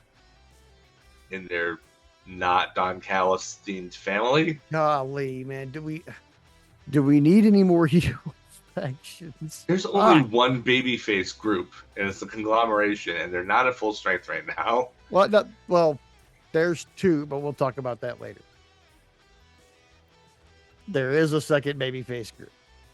I'm trying to remember them. It must not be terribly important. You'll remember when we talk about it. Yeah. After that, we go back to the Death Riders backstage, and we kind of already talked about this because this is where Ospreay's like, I can't take a vertebraker because of my neck, and then he's loving on giving Daniel Garcia all the love while Yuta kind of is in the corner away from everybody else because he always is. I think he might smell. I don't know. I mean, you think that with him cutting off his hair that problem would have fixed itself. I can tell you right now that long hair is the least thing you worry about because there are motherfuckers in the wrestling business. You know who you are, you filthy sons of bitches who don't wash their gear. And then as soon as they open their fucking bag up in the locker room, you fucking know they opened their bag. I'll just say it like that. Like, gross. My God, dude. And in a small venue, that's a fucking problem. Okay. Because they start smelling it out there. All right. Like, wash your gear and your ass if you're in wrestling. Anyway. Yeah. But yeah, so Ospreay gets his marching orders, I guess, from Moxley, but Moxley's mostly like, hey, do your thing out there. And then we go to a TNT championship match between Kevin Knight and Desmond Xavier of the Rascals. For some reason, they describe this as everybody being banned from ringside. I don't really feel like that was necessary for this. I don't feel like it was either. But yeah, I mean, it was great. It was, two young high flyers going at it, basically trying to outfly the other one. It was great. I love these competitive matches like this where they're like trying to one up each other because they both For wrestle the title, same style. for championships, it should be like if this was a non-title exhibition or whatever, I could see Kevin Knight just squashing the guy. But if it's for the belt, you might as well make it competitive, because otherwise you're just giving a shot to somebody who clearly doesn't deserve it, right? Yeah. Well, I want the Rascals to have competitive matches with people because I find them really entertaining in the ring, and also like they're a legit trio. We need more of those, and we need them to win a trios title soon. They came in as a trio and not have in what November of last year, something like maybe that, October or something like that. Have not won a single trios match. What? Yeah. What? That's exactly what I was thinking. What? But yeah, Kevin Knight gets the win here, of course. They're trying to build him up. He's got the ripcord Uranagi now that he calls the crash landing. Yeah. So he's winning with that, since people are going to pop for the hops he has coming off the top rope. So yeah. So he's going to stop doing a lot of that exciting stuff we loved him for because he's a bad guy. Yep. And they don't want us to like him. And I kind of don't. I get it. It's working. It's working. I don't fucking like him. Yeah. I mean, I like his in-ring work, but fuck Kevin Knight. Yeah. But Darby took care of that for me last night. So anyway, I thought that shit was funny. I can't wait to talk about that. I can't either, dude. After that, we got a little vignette about the creation of the steel cage, and this is where I knew that this was going to be different because I saw the cage sides all stacked up. I was like, they're curved. I didn't notice that at first. I noticed as soon as I was like, they're curved. It's a circle. Holy crap, it's a circle. It's gonna be huge. Okay. We might as well talk about that now. It's awesome. I love the circle cage. It's awesome. I love it. It's Death's Door. That's the name of the cage. Death's Door, and I love it. I love the name. I love talk about the actual match in a bit, but the cage itself is rad. It's unique.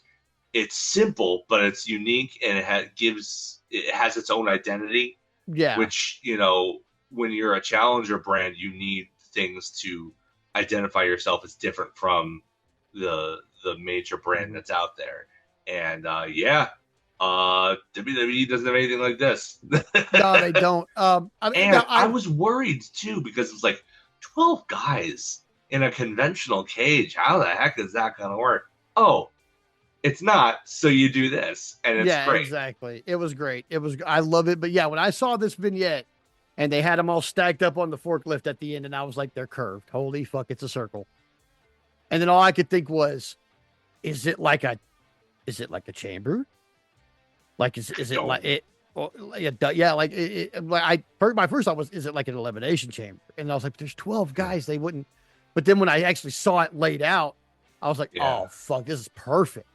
This is perfect. It looks so sweet. I love it. I love it so fucking much, dude. I want to see another one immediately. Oh yeah, I mean right now, like y'all can just keep that thing hanging from the top of the arena every week, and just that's your standard AEW steel cage now. And I liked the cage beforehand because it was enormous. Yeah, it really leaned into the aspect of you can try to get out. Good luck with that, because you're going to be 30 feet in the air. Right. You want somebody to come in to help you? Guess what? They have to climb 30 feet in the air. You're right. It was just, I'm sure it wasn't that tall, but it seemed you gotta climb so high. And in this company, that's not a place you want to be. Point being that I liked that because it implied that those matches were going to end in the ring. Yeah. And it wasn't going to be a whole ton of interference. But man, if you're looking for an identity by itself, man, they came up with something cool with this circle cage. As simple as a concept as that sounds. It sounds like something somebody should have thought of a long time ago. Yeah, it does. How come nobody ever thought of this before? But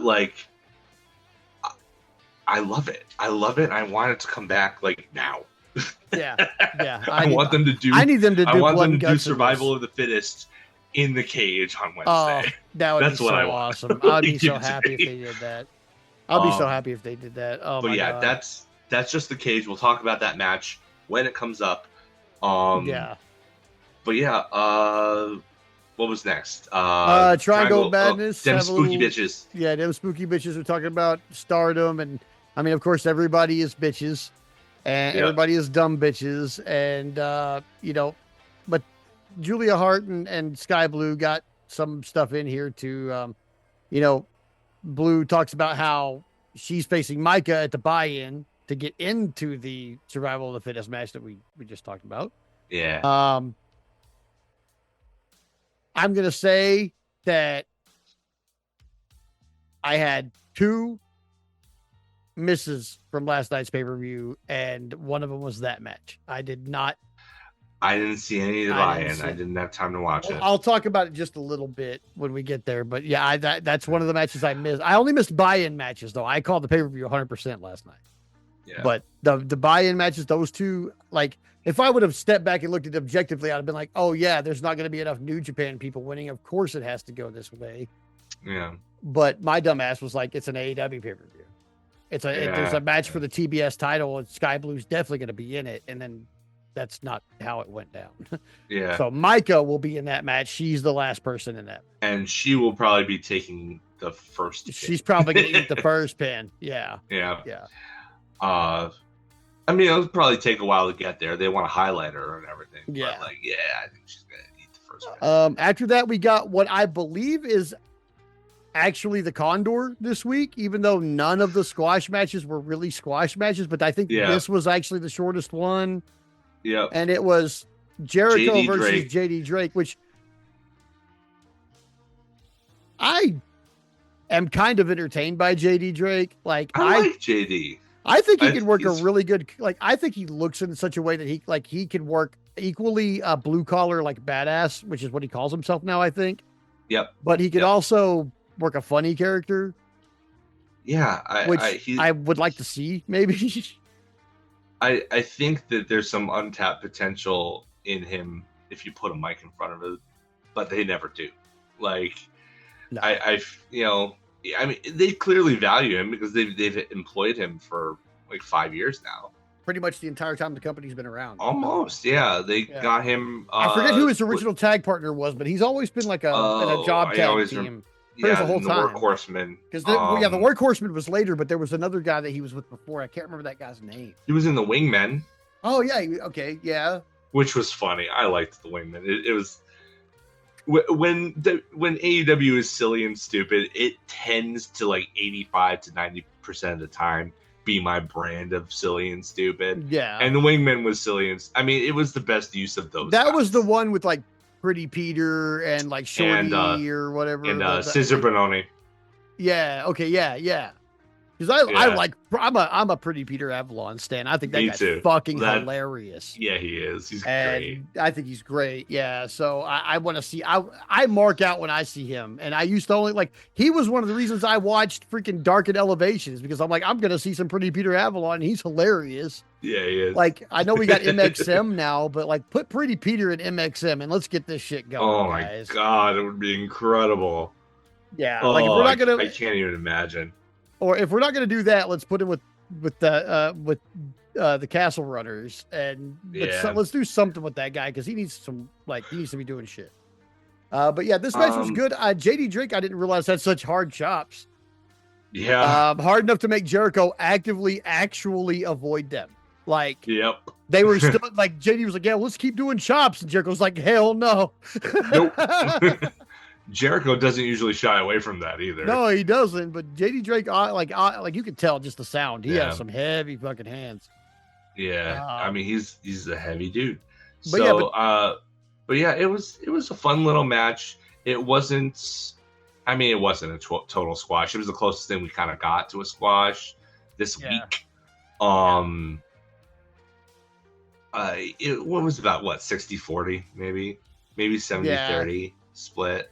Yeah. But yeah, I mean, in the end, Jericho beats him with the walls of Jericho, and then calls Tony Schiavone in the ring and tells him to say that Jericho is better than Ciampa. Then he gets on the mic and says, I've been looking for Ciampa everywhere today. Haven't been able to find him. I wanted to thank him in person for awakening the serious competitive, the person I need to beat you. You won't like that person though. So come beach break, get ready because you're not going to be happy with the beast you've awakened, basically. Yeah. I'm really. I'm actually looking forward to this match. I'm looking forward to a lot of beach break, like almost as much as I was looking forward to the pay-per-view. Like I know that the pay-per-view is going to be an oops all bangers, but like I'm looking forward to beach break. I mean, we got the survival of the fittest match, which I love elimination matches, man. I really do. Me too. And we got Tommaso Ciampa and Jericho, and it's going to be MJF and Mark Briscoe for the world title. And I mean, I'm already that right there. I'm already excited. I know there's more shit going on that I just can't name off the top of my head, but I'm already excited. So, yeah, that's enough for sure. That's enough. Yeah. But yeah. After that, we've got Divine Dominion backstage with Lexi there and Thunder Rosa. And all I will say about this is that for anybody saying that Thunder Rosa is being written to play a caricature of a hot-blooded Latina woman, no, dude, she is not. She is. That is who she is, and that's just who she is, bro. And them taking off their shirt before a fight. That's how you know it's about to go down. Yeah, that actually fucking happens. Okay, I've seen it with my own eyes. I was like, why is she taking her shirt off? And then that girl started whooping somebody's ass. And I have seen it happen. So like when she took her shirt, I was like, oh, she's about to swing on somebody. Holy shit. Like, yep. And I kind of wish she had, honestly. Man, I miss Thunder Rosa. Like, I need more of her on my TV. Like, I know TV time is at a premium, and I'd love everybody to get TV time, but oh man, I miss me some Thunder Rosa. Yeah, I'm glad that she's got that dual contract with CMLL because at least she's getting booked. Yeah, when she's not in AEW, at least she's getting booked in CMLL. Yeah, I want her to get paid, but I also want to see her on my TV. Yeah, I just don't have time to follow everything. Right. So, speaking of CMLL, that gives us a good segue to the next match where we have our World Women's Champion Persephone defending her title against Billie Starkz. And we talked about Billie Starkz a little bit this week, off air. And man, I don't want to be down on somebody, but her striking offense just SAWFT soft. Yeah, she would. So I think she started training for wrestling like 14 or something like that. 14 or 15. Yeah. 14 or 15. The girl lives, eats, breathes, sleeps, and pays taxes to wrestling. So you've got to assume that she is willing to put the work in and learn. So I think, we've talked about Anna Jay and how she went and did two months in Stardom, and they hyped her up as being, a completely different athlete when really nothing really changed. I don't think that would be the case with Billie Starkz. I think she would really take to it. I think she would really learn and really take with her a lot of lessons that would benefit her if she were to go to Stardom on a sojourn. I think they would really, she really, like you said, it's the strikes that she does are interesting. Like, she does a lot of spinning stuff. It just doesn't look like it connects, and it looks slow. So it doesn't look like it's actually, like, landing. Yeah. I feel like going to Japan would really, really tighten up that aspect of her game, and she would come back a much more polished performer. Yeah. In that regard. And I think it would really benefit her. Yeah, I think Japan's the place because she needs to go somewhere where they work strong style to work on them strikes, man. That's what it is. And her technical wrestling is good. She obviously understands bumping and wrestling and striking. She understands it, but like the striking especially is just not there. Especially it was really contrasted and put on display how soft it was taking on somebody who hits as fucking hard as Persephone does. Persephone doesn't play around. No, she does not. She is a very complete wrestler. That is she Roosh, and you're not going to convince me otherwise. That is. I wonder she sometimes. Does pretty much everything well. Have we seen her and Roosh in the same room at the same time? Is what I'm going to ask here. Because do you think like she turns into Roosh like a werewolf? Like a werewolf?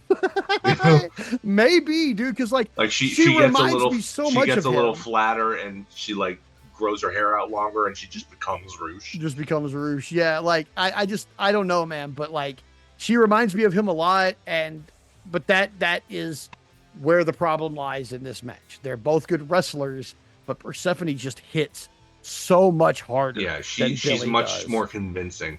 Yeah, as a striker. And Billy hits her, and it doesn't move her at all. It doesn't make her look like she's being hurt at all.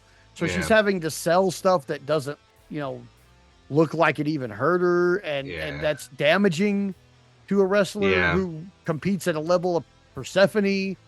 It just created. Billy is not bad. Billy just needs reps. She's got really good instincts, actually. Yeah. She's got really good instincts. Yeah, she just needs reps and mentorship. I don't understand how being mentored by Athena for so long she didn't pick up more. Athena's striking is immaculate. Yeah. So I don't understand where this is going, but maybe a trip to Japan would help. Yeah, I think being surrounded by it in a foreign country where she doesn't know anybody, where she has to kind of like sink or swim. I think she'll swim. I think she will absolutely swim. She'll go all the way to shore with it, and she'll be a much better striker as a result of it. Because she wants it. You can tell she really, really wants this. Yeah. Like she absolutely does. She was doing wrestling training, and she was valedictorian of her high school. Yeah. Like she's smart, she's dedicated, she's a hard worker. There's no reason that this can't be addressed. Yeah, exactly. And she'll be better for it. Yeah. But yeah, she Persephone hits her with the razor's edge to beat her. That seems to be the finish that she's going with most recently. So yeah. Yeah. After that, Hikaru Shida runs down and attacks Persephone from behind. What was the submission that she locked her in? It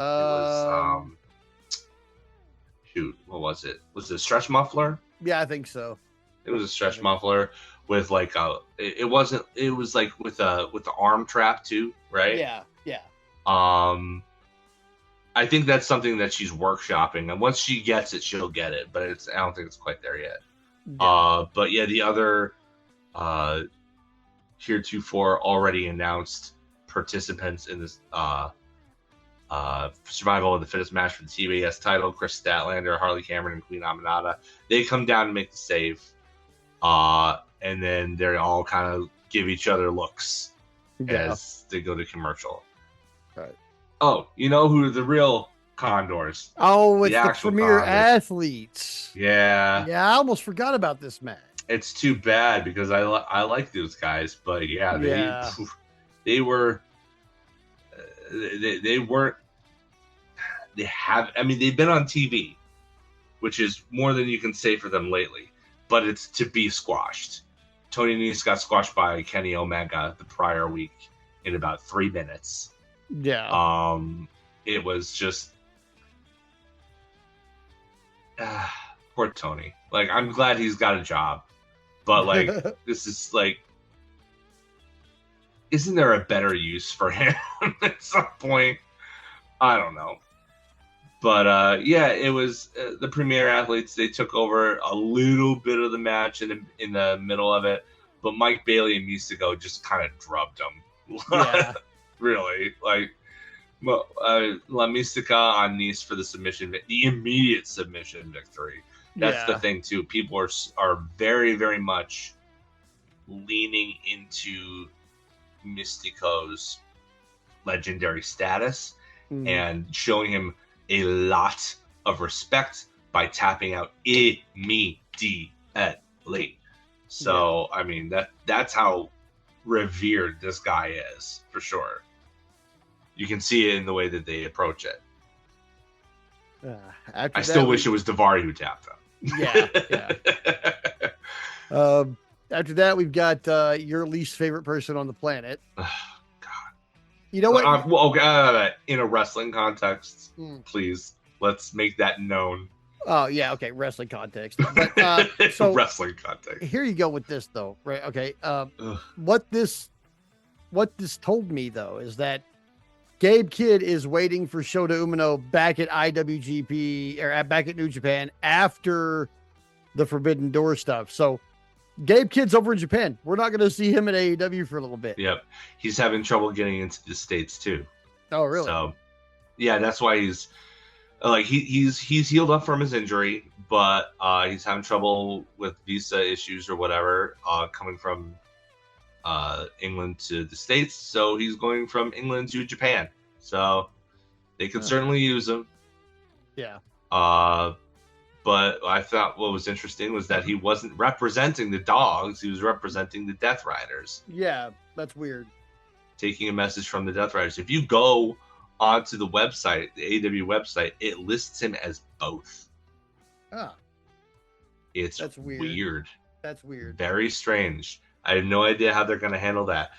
I'm wondering if maybe with this ongoing issue with the Bang Bang Gang, they're going to try and recruit a couple of Death Riders for the cause, because at the point in time, those numbers are not even. So no, they're not. The Bang Bang Gang is who you're talking about, wasn't it? Yeah. Okay, that makes sense. After that, we've got Jake Doyle versus Adam Priest, which I loved. Can I just say I loved Adam Priest's match with Zack Sabre the week before? Oh, I did too, man. Oh, it was great. Adam Priest is good, man. Continuing to take his opportunities and show it. I don't think he gets this match if he didn't have that match with Sabre. Probably not. I don't think he gets. I mean, two completely different matches. Yeah. Completely unlike, because Jake Doyle is a walking mountain. Yeah. a mountain of muscle and hair. Lots of hair. But yeah, like Priest got to work from underneath. Apparently these guys do have kind of a history working on the indies with each other beforehand. But like, I love that Adam Priest is like a combination of like Dynamite Kid and Crash Holly. Yeah. Like he looks like Crash Holly and wrestles like Chris Benoit. Like it's without the concussions and the murder. Yeah. So, but yeah, like it's so fun to see somebody of his small stature just like beat the piss out of somebody like Jake Doyle. He was too. There was a couple times I thought he was going to win this match. I was like, damn, he might win. Like, that's the sign of a good pro wrestler, is they make you they absorb you into the match, and they like, you look at this on paper, it's like Jake Doyle's got a match at the pay-per-view. Adam Priest has nothing going on. He's mostly on ROH. Of course, this is just to feed Jake Doyle somebody to give him some momentum going to the pay-per-view. So for Adam Priest to be able to convince you, even for a nanosecond, that it might go the other way, that's a sign of a really skilled pro wrestler. Yeah. Like this dude is he's got something. He's got something. So after that, he's lucky he's in this company where his height doesn't necessarily work as much against him. Right. I hope we get to see more of Adam Priest. I would like to see more of him for sure. That said, it does. Doyle does beat him. I think he's now establishing that his finish is the Black Hole Slam. Yeah, which is great. I love a great Black Hole Slam. Yeah, he's good at it too, man. He's got a good. Yeah, he is. So, after that, we've got Mercedes and a short vignette about Mercedes and Maya World on this collision course for the next 2 nights, and then after that, another vignette from what seems to be an already returning Willow Nightingale. Yeah, I heard that Tony said that she may be coming back sometime this coming month. Like, I'm okay with that. More Willow's good. yeah, absolutely. And it looks like we got this video and we got a different hype video for her return at the pay-per-view. Mm. And it looks like, I think it's finally happening. I think the push for Willow to become the World Women's Championship is finally happening. So here's the thing. I think it has to, because spoiler alert, Mercedes wins. Yeah. We'll talk about that more later, but like, if Mercedes versus Tekla is heatless, nobody's going to give a fuck about that match. I mean, you've got the name value, you've got Mercedes Moné, and Tekla has been on fire, but they're both heels. Like, you don't. Willow's going to have to take the belt from Tekla before All In. I'm okay with that if she can do it totally in time. Okay with like, that. I don't get me wrong. I think Tekla is doing incredible work, and under normal circumstances, I would say have her take it all the way up to All In and then drop it to the Owen. I mean, remember, the Owen was originally designed apparently for Tony to win. Yeah. Tony versus Tekla would have been money. Yeah. Then she gets injured. Then so they pivot to Willow. Willow was supposed to win. I mean, it was obvious she was supposed to win because she was the only competitor that they were spending any time about what it meant to her and everything at the beginning. Then she gets injured. Yeah. Like this, I mean, that whole tournament was snake bitten. The fact that it wound up with the finals as two people who weren't even originally in the brackets, and for them to, I mean, in the worst and most tragic possible way, but in a certain aspect, like they dropped half, back asswards into a really compelling story for the finals of it. Like, is nothing short of a miracle. Yeah. Like, that is a wrestling miracle that will never be repeated. But the point is that the pivot from Tony, who's apparently going to be gone for the rest of the year, was to Willow. Yes, please. And I'm not glad that she got injured, but I'm glad she doesn't have the albatross of the TBS title hanging around her, because now she can just focus on the world title. Yeah. And she's going to be like, I like how like it always comes back to her and Statlander, because like Statlander was the first woman to win both the TBS and the world title. Well, now the pendulum is going to swing the other way to Willow, and she's going to be the first Triple Crown winner. Yeah. And I don't know if there's anyone currently wrestling in that division that's any more worthy than Willow Nightingale for that honor. Not at all. Not at all. Love her. I am Willow. Really excited for this to happen for her. And Willow and Mercedes have, really, really great chemistry. They've proven that twice before. Yeah. They're going to have a banger match at All In. It's going to be crazy. Yeah. Like, it'll be great. It'll be great. Yeah. It'll be great. Then after that, we've got our main event for Collision, which is Athena and Mercedes Moné versus Maya World and Hyan. Somebody on Blue Sky posted that for the last 5 or 6 weeks, the Collision main event has featured women every single time. Because even that street fight between STP and the Death Riders, which was so much fun, still had Marina and Trish Adora in it. So that counts. That counts, damn it. Yeah, that counts. So, like, Collision. You want more women's wrestling? We're getting it slowly but surely, and Collision is the place to find it currently. Yeah. Thank goodness. That main event. This match was crazy. It was good. It was really good. Yeah. This was the best match on Collision. For sure. Yeah. I completely agree. Like, I mean, look at the level of talent here. Yeah. Like, it's funny because like you see people, you're introduced to competitors and they're usually eating pins right out the gate. You don't really get to see the measure of how talented they actually are until they're given opportunities like this. So both Hyan, Maya World has been showing out in the tournament, but Hyan didn't really have a chance to shine because she was an accessory at this point. But this gave everybody some time. Obviously, everybody knows how good Athena and Mercedes are. Like, this was kick ass. I loved it. It was. I want more. I really, really, really need Athena on the main roster already. Yeah. Please. Full Yeah. time, please. Ugh. You know, I'm going to talk about it a little bit more later, but like Maya, Maya and Athena are the two people that I have worked with in the ring who Right. have Yeah. reached the greatest heights. I've worked with people and friends with people who like have been on Raw and shit. But like as far as the people who have exhibited the best pro wrestling and had the best on-screen careers, Athena won. She's been in every major company and Mm. is just a top tier fucking professional wrestler. And by anybody's statute, anybody's standards, is on the Rushmore of women.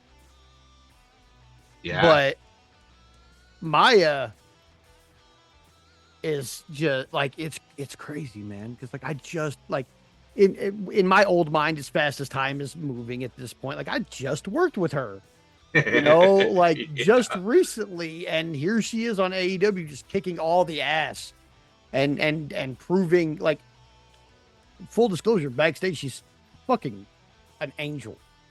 She's so fucking She nice. seems like a real sweetheart. And Like her interviews that she's given, haven't been like, character interviews. They've been like interviews for, I mean, and obviously that has to do because with, the tragedy that she suffered. I don't think you're going to be like, you'd have to be really, really cynical to go full on, 100% in character when talking about your little brother's death.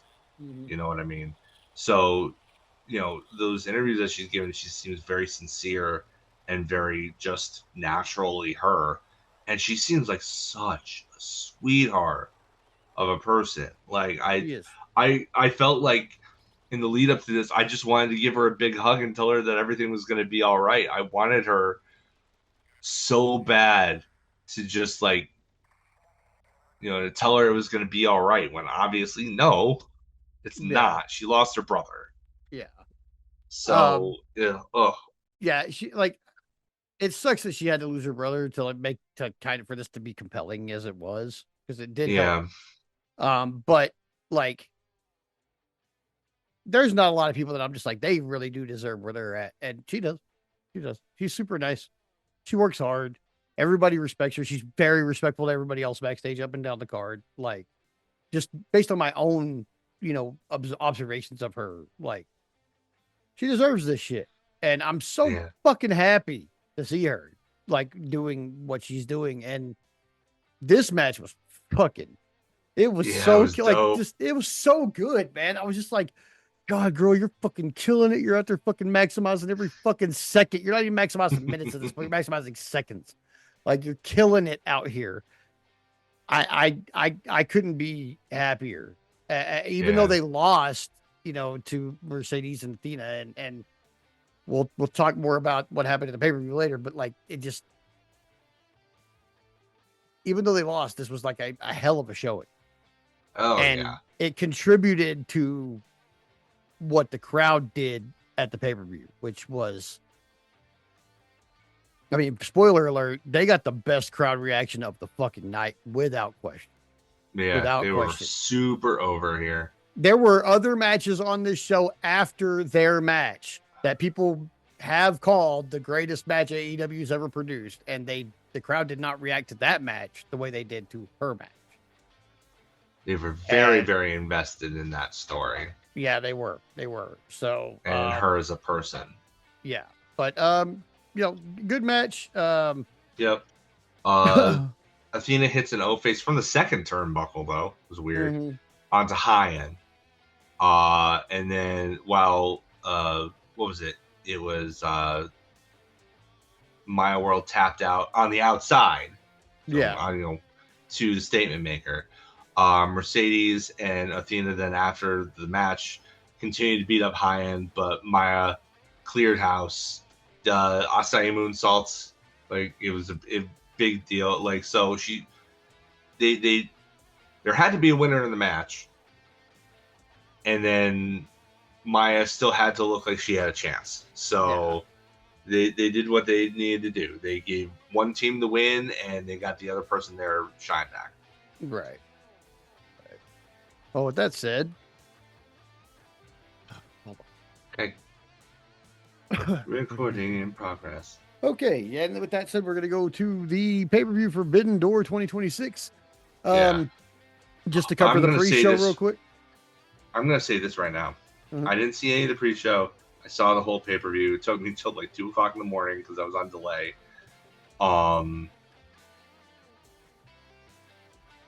I'm just going to say it out loud. You're not going to hear a lot of criticism from me on this show. No, not a lot. There's not much to criticize.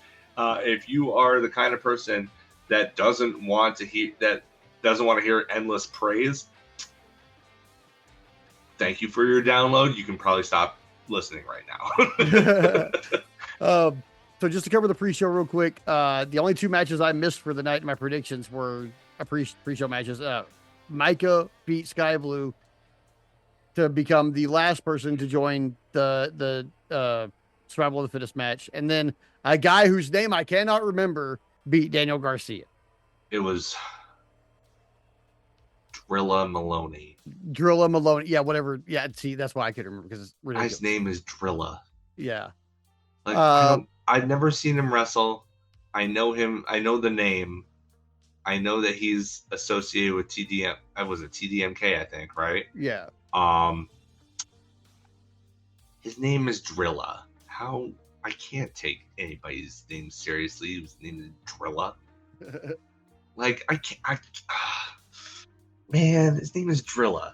But and then Drilla.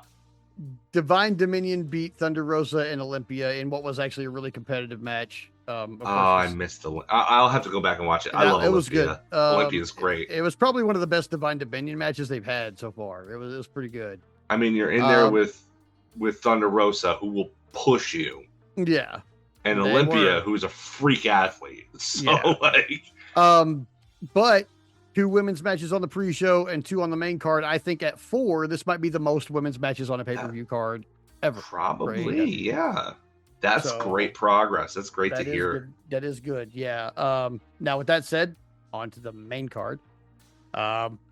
Which the only major criticism I really have is that I felt most of these matches were foregone conclusions. I knew kind of who was going to win all these matches, and I did. I guessed them all. I mean, I did too. You know, so. But it Meltzer in the Observer this week said something about the double-edged sword of wrestling, wrestling angles and results. It's like usually, more often than not, the most straightforward path is the best path.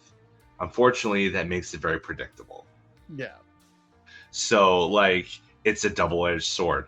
Do I think that most of the matches on here were predictable in their outcomes? Yes. Did that diminish my enjoyment of it?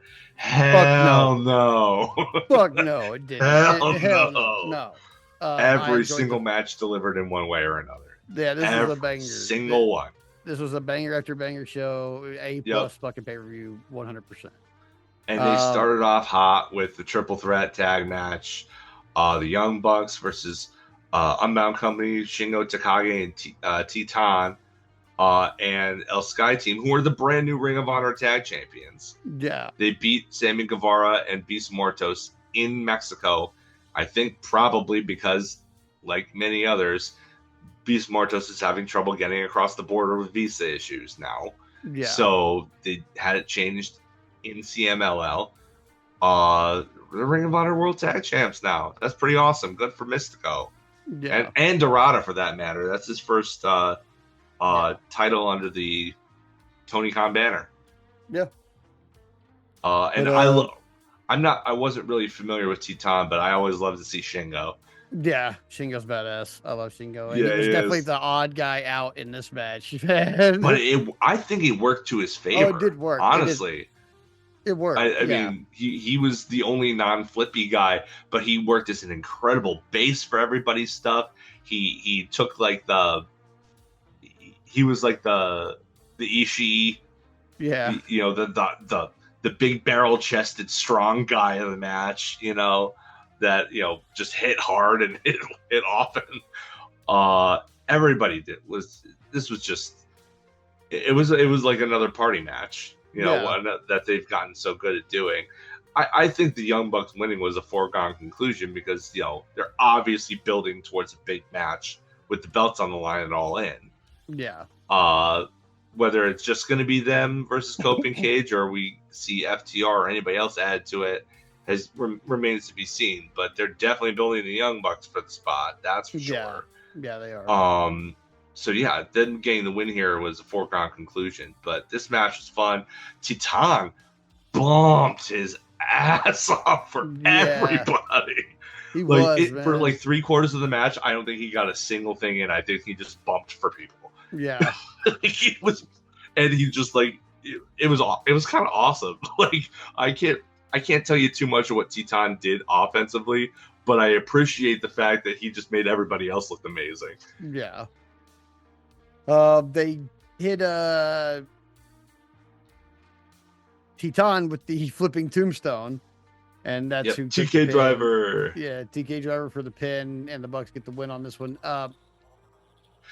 It was just a lot of fun to start the pay-per-view off.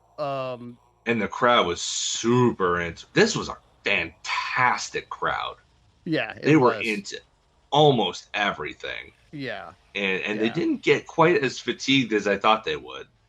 In most places, it was in the places that you would expect. It was. Oh man, I wish I was part of that. The crowd seemed a lot like the crowd that I was in last month at Double or Nothing. One time that they were a little quieter was for the next match, which when I saw what the next match was, I was like, this early? And then I kind of saw how the crowd reacted to it, and I was like, oh, well, this early because... This was definitely a New Japan style match. Yeah, they definitely slowed the pace down a lot. Kenny was doing his stuff, it just didn't... You know what I really liked about this match? You know what I really liked about this match, though, was that you never see Zack Sabre go to the outside. No. You never see him go to the outside. And Omega, I think, probably knew that enough about his work to do that. Be like, hey, how about we go outside for this? And it really, really improved the match, I think. Yeah. I especially love the little spot where, Kenny had ripped the top of the table off to try and put Sabre through it, and then Sabre catches him in a grounded abdominal stretch, and then they roll off the table, which was incredible. Yeah, and then Sabre gets up first, and he puts the top of the table back on and just pats it down there. It's like the one time that he's like a courteous gentleman instead of calling people dickheads. He's nice I to the thought it Spanish was announce table. Really great. Oh, can we talk about the commentary too? Because I can't remember his name. The guest commentator that they had from New Japan and Stardom. It starts with W. Walker something. I feel so bad that I don't remember his name. I feel like I'm just disrespecting the guy when all I want to do is heap praise upon him. It's Walker something, I think. Let me see if I can find the name. Of course, they don't have it written up here. Oh,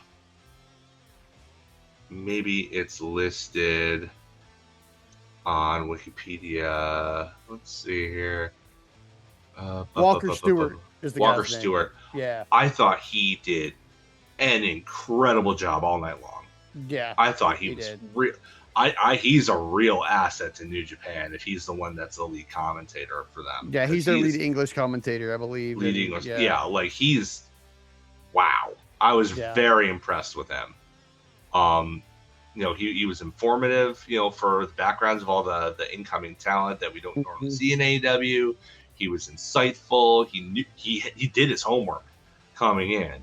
Yeah. About previous AEW events and stuff like that too. He was very impressive. Yeah. But yeah, it was so funny. This match was just it was so unlike anything else on the card. And I really, really enjoy this match, but, and I don't know if this was on purpose or not, because you can never tell with Kenny, because he's such a deep thinker, and he thinks of all the little dramatic things about his presentation and how he approaches the theater of pro wrestling. I don't know whether he's actually slowing down or if he's playing that he is to make the last run towards the big belt more dramatic. I don't know, man. Because he looked winded after this match. He looked like he was not. He's been talking about how he feels better than he has in a long time, and that he's 100% Kenny. He didn't look it here. Yeah. And I'm not sure. Knowing him, I'm not sure that wasn't on purpose. Like, he's that good. He could fool us all. Or it could just be, that he's just winding down, and that's just, a consequence now. I honestly don't know. Yeah. But, sure. I think if it is a performance, I think this match suffered for it a little bit. But then maybe it'll just be in service of the greater storyline. Maybe. Yeah. Either way, this was great. One Winged Angel is attempted 3 times, escaped twice, 2 different ways. But once he hits it, it's done. Because it's the One Winged Angel. Yeah. But yeah, Omega gets the pin and is seemingly moving forward in his quest towards the world title, which he has said the term redemption a couple of times in the lead up now. That's the next pay-per-view's name. It's in Canada. If he's the one to face MJF or whoever, I assume it's going to be MJF. I think he's going to beat Briscoe. If it's him, then there's no reason to circle back around to Kenny, only for Kenny to lose it again.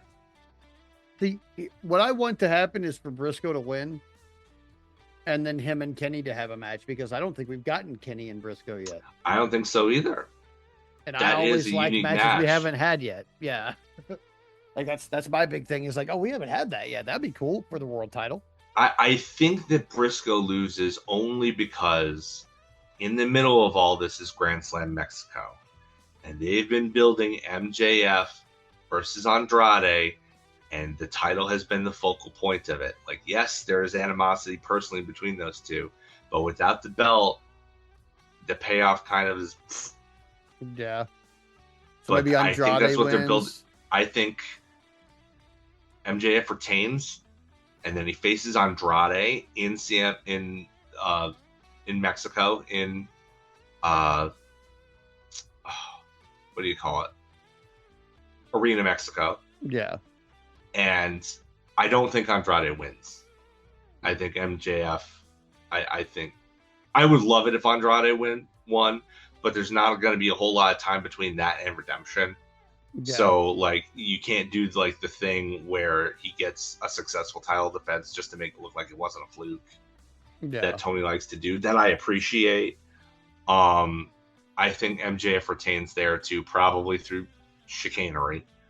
Probably at this point due to Don Callis chicanery, if I had to guess. Maybe Hechicero or El Colon comes in and messes things up. But I think that's it. He's going to defeat those guys, but then lose to Kenny at Redemption. And then Kenny versus the winner of the Owen at All In. So I think that's where we're going. Probably. But Kenny wins, and then that leads into the Continental title match. Yeah. Sorry, bro. I hate this part. As soon as John Moxley pile drove Bandito on the steel, I'm like, he's blading, and in order to show that he's blading, they're going to rip the mask open, and Aaron's going to hate it. And I did. You're right. And I love this fucking match. I hate when they fuck with the mask. Yeah. I hate it. I hate it. if I hate they, it. But, it, I but you know what? I am not going to I harp think on the it only because thing that didn't work with it was I don't think Moxley knew his own strength, and he ripped the mask too much because you nearly saw that guy's face. If you had just ripped it like halfway down his forehead, because I mean he bladed like right at his hairline, so all you really needed was to like rip it halfway down his forehead, not even to the eyebrow, and you would have gotten the message across, and you wouldn't have needed to endanger the guy's anonymity. Yeah, but like, Mox.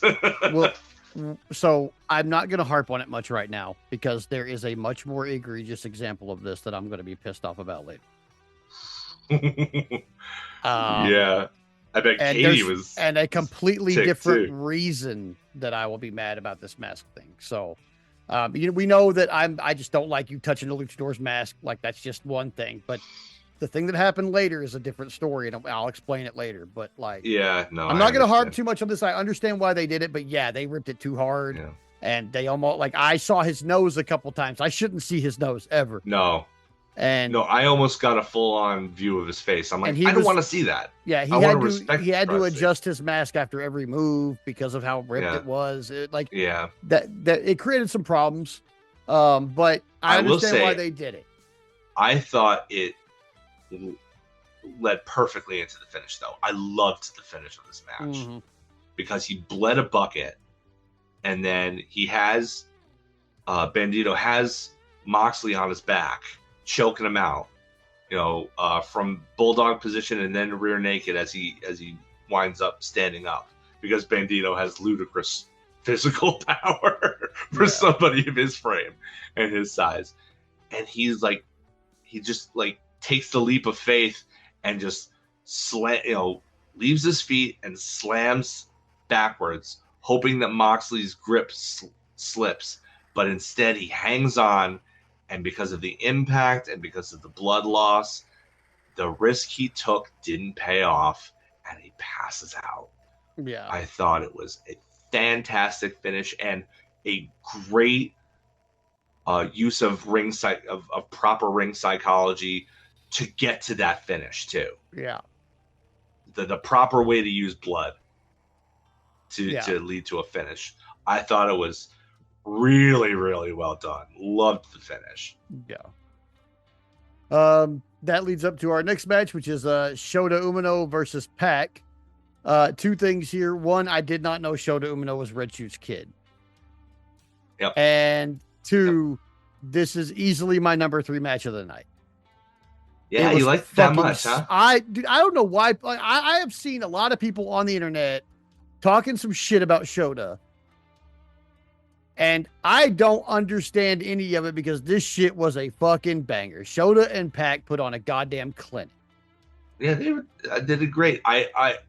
The problem it had is that it was on a show full of it was all other bangers. Yeah, it was all bangers. So that's the only problem. It's easy to get lost in the shuffle, But I mean, I thought this was great. I don't understand people's hate towards Shota Umino. I don't get it. I fucking think he's awesome. I don't either. Every time I've seen him in AEW, it's been great. This match with Pac was the best thing I've seen him do in AEW so far. Oh, for sure, it's the best I've seen of Shota. Absolutely the best I've seen. I haven't seen a lot. I thought this was good. Most of the times I've seen Shota, I've been on like Forbidden Door shows where he's in like a multi-man match. He doesn't get a lot of shine because everybody's got to get a little bit. But this was I think this is the first one-on-one match he's had at Forbidden Door. So this was the first time that I've really been able to see what he could do. And I don't really get the hate either. Yeah. I don't think he's not Bryan Danielson, but like he's good. Like he's good. Yeah. He's good. Yeah. And then, now I knew this was also a foregone conclusion. Most people were like, oh, Pac could win this match. No, nobody from New Japan was catching a win on this show, except for in the pre-show. So he had to win here. He had to. And plus, he's the IWGP Global Champion. Global Heavyweight Champion. He only won it 2 weeks prior. Yeah, so he was going to win this match. But afterwards, Moxley gets in the ring and he kind of has a stare off with Shomino, and then we get Tanahashi, which Yay! I'm always happy to see Tanahashi. I love his smiling fucking face. Yeah, I love seeing Tanahashi. I'm a big fan of the guy. He brings me joy just to see him. yeah, Also because he is one of the very few old school guys who came up in an old school system, who is completely unafraid to show emotions. He yeah. he smiles when he comes to the ring. Kenny Omega's match versus I believe it was Gabe Kidd. He Gabe Kid. literally wept openly from the front row. Like Yeah. I just love Tanahashi. He's just so Yeah, he's I don't know. so genuine. Yeah, I love him. I love Tanahashi. So Ace of anytime the I see world, him, baby. yeah, ace of the world. And anytime I see him, I'm very happy to see him. So, Yeah. good I here. am glad that he retired though, because oof, man, he looked like he was in pain waddling down that aisle. Yeah, he definitely needed to retire when he did, and I'm glad he did. Yeah. With that before he became Ric It Flair. happened like all at once too. Like I feel like it happened like he showed up at Forbidden Door and he looked fine, and then the next year it was like, oh my god, where does he even have knees? Right. Like it was very very apparent, like in an overnight way. Like or at least it seemed like that to somebody who doesn't watch a lot of New Japan and doesn't see the graduality of it. Just the last time I saw him, he looked fine, and oh my god, he can't walk. Yeah. How's he gonna get the frog splash if he can't walk? Like, I mean, he jumped off cages though. I mean, the guy can do anything. That's why he's ace of the world. I don't care. Yeah. After that, we've got our AEW Women's World Championship match with Tekla versus Starlight Kid. God, I loved this match. This was great, man. It was great. I had never seen Starlight Kid before, and I see it, man. I see why they picked her. What an incredible pro wrestler. Yeah, she's great. Wow, this was honestly Tekla's best match. Yeah, by far. By far, it was her best match. And they gave it time. It went like 19 minutes. Like it was awesome. And yeah, you know what? What's his face? President Taro Okada in the front row, doing work, selling the hell out of the gravity of the situation. Yeah, and just the terror that he had with Tekla. Passed out. Like, at oh the end, he my! just like passes out. Like, can we please have more of? I want this feud with Stardom to continue. Yeah, I need it to past this, because I want to see more President Okada and him being terrified of Tekla, but needing to feeling the need to stand up for his promotion. Like, what do they say? Courage isn't courage if you're not afraid. Mm-hmm. It's just recklessness. I need to see more Starlight Kid also, like just way more. Yeah, absolutely. Can we please get more of her? Like, she was incredible, and this match was fantastic. Yeah. Never have I seen Tekla in such danger, showing emotions that we've never seen before in her, and just clear worry, because she's never beaten Starlight Kid, and she knows that this is her chance, and that she has this vendetta. And it was still clean. Yeah. It was still a clean win. It wasn't due to spooky bitches shenanigans. It was just, she was better on the night. She hit her with 2 curb stomps, and that was it. Yeah. Like, it was great. And then came the part that you're talking about. Oh, okay. And I'm sorry for this.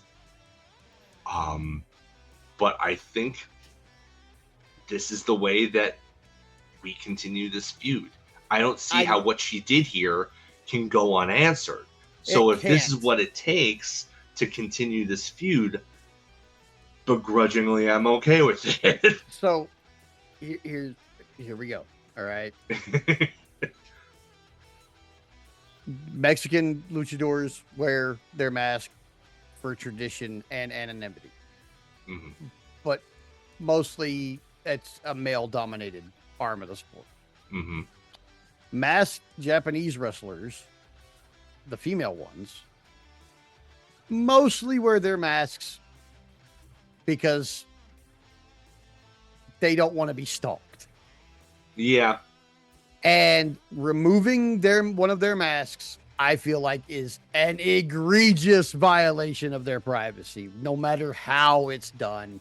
I understand that this was probably planned. The way the referee reacted to it with the towel so quickly, I am positive that they planned this beforehand. You can't do this. I mean, as she would have bailed from the ring. Yeah. If this was real. Like, I mean, the fact that it elicited such emotion means that it did its job. I mean, it did its job, but like I even more than when you touch a luchador's masks, I leave the ladies' masks alone. They wear them for a very specific reason most of the time. And that is mostly because wrestling fans are fucking weirdos. Okay.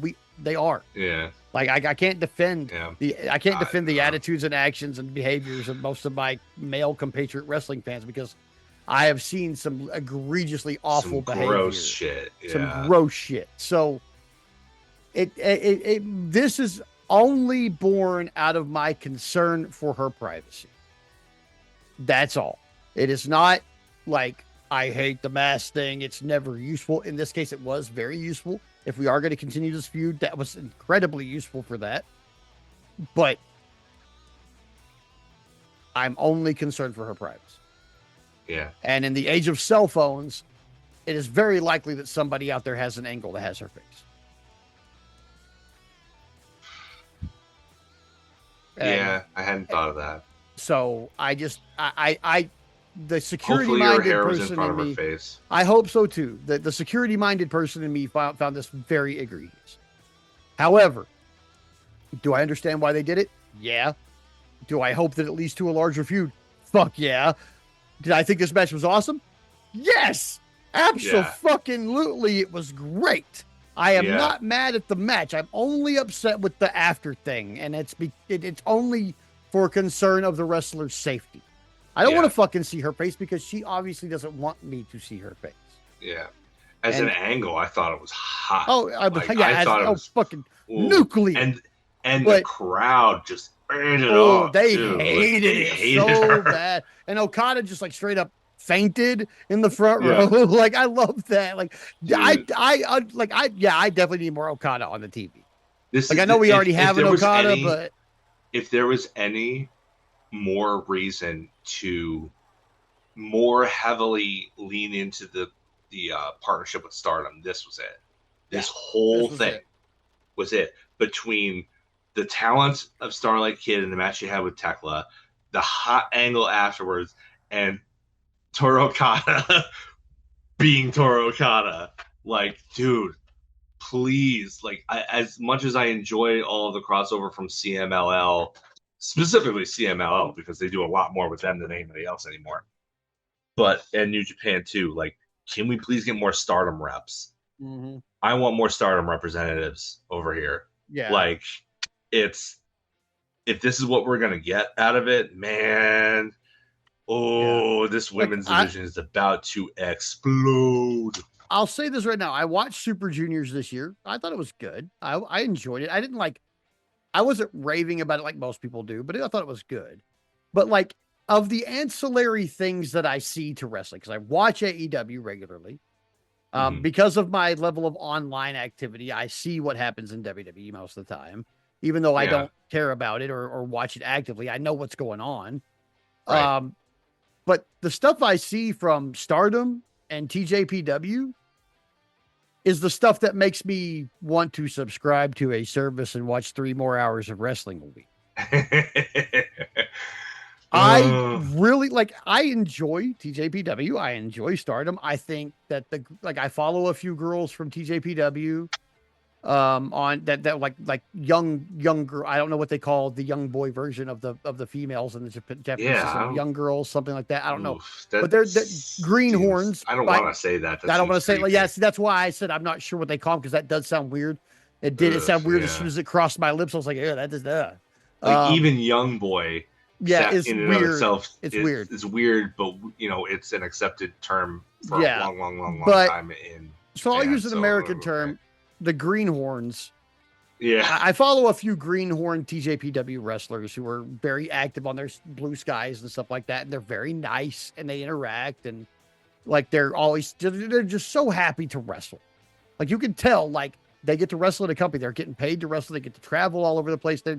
This is exactly what they want, you know, and they're getting it Yeah. and they're really enjoying it and not taking it for granted. So I follow a lot of them, and when I see videos from other promotions, those are the ones that make me want to fucking watch more.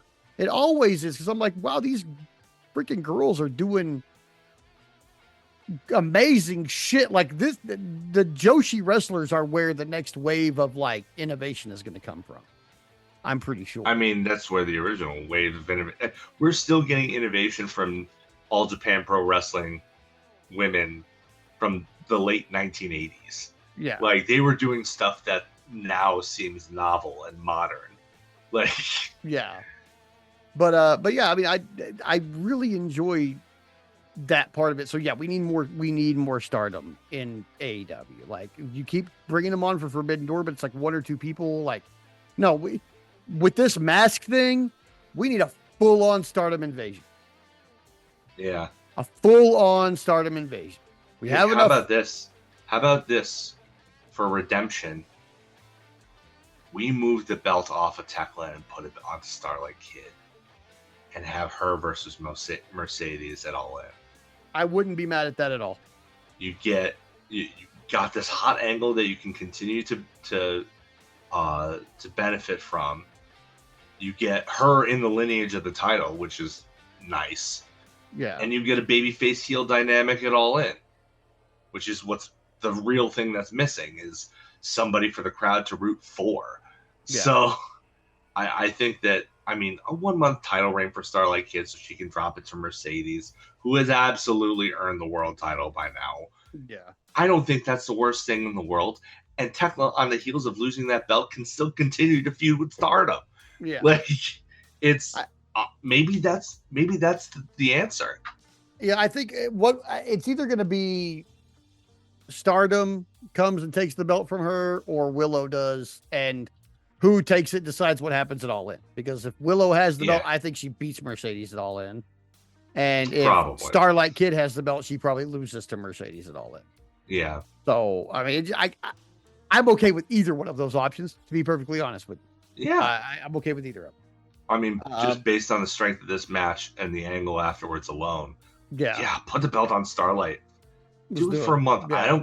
I don't care. That's awesome. Yeah, she's awesome. but yeah, like that was one of my favorite matches of the night. Oh yeah. Like honestly, I think my two favorite. It's so tough because this card was so good. But I think that my two favorite matches may have been the women's matches, both of them. Yeah. On the main card, like they both kicked so much ass. We will get to the other one, but between that is the World Tag Team Championship match, Cope and Cage defending against the Dogs, and this was better than I thought it was going to be. It was better than I thought it was going to be, but honestly, I don't even think. I think the return overshadowed everything else. I think you're right. I think the return overshadowed everything else, man. And, like the match was good. It was not egregious. You know, it was. I like the new dynamic with Cope and Cage, where it's like, you know, Cage hasn't lost. He hasn't reverted. He's just stayed the same asshole. Yeah. He's just targeting other assholes now instead of good guys. And he's just like I love that for him because, you know, in the original, you know, Edge and Christian, WWE always saw Edge as the star. Yeah. And they always kind of positioned him as the star, and they always like kind of shuffled Christian off to do the lesser things. Yeah. And, you know, I mean, I remember when he came back from TNA, you know, he was in TNA for like 3 years, and they brought him back on the WWE CW brand as a surprise. They rehired the guy, but Vince McMahon told the commentators to when he showed up, oh, it's Christian, as if it was no big deal, as if he wasn't. It's like, you signed him for a reason. Why do you hate this guy?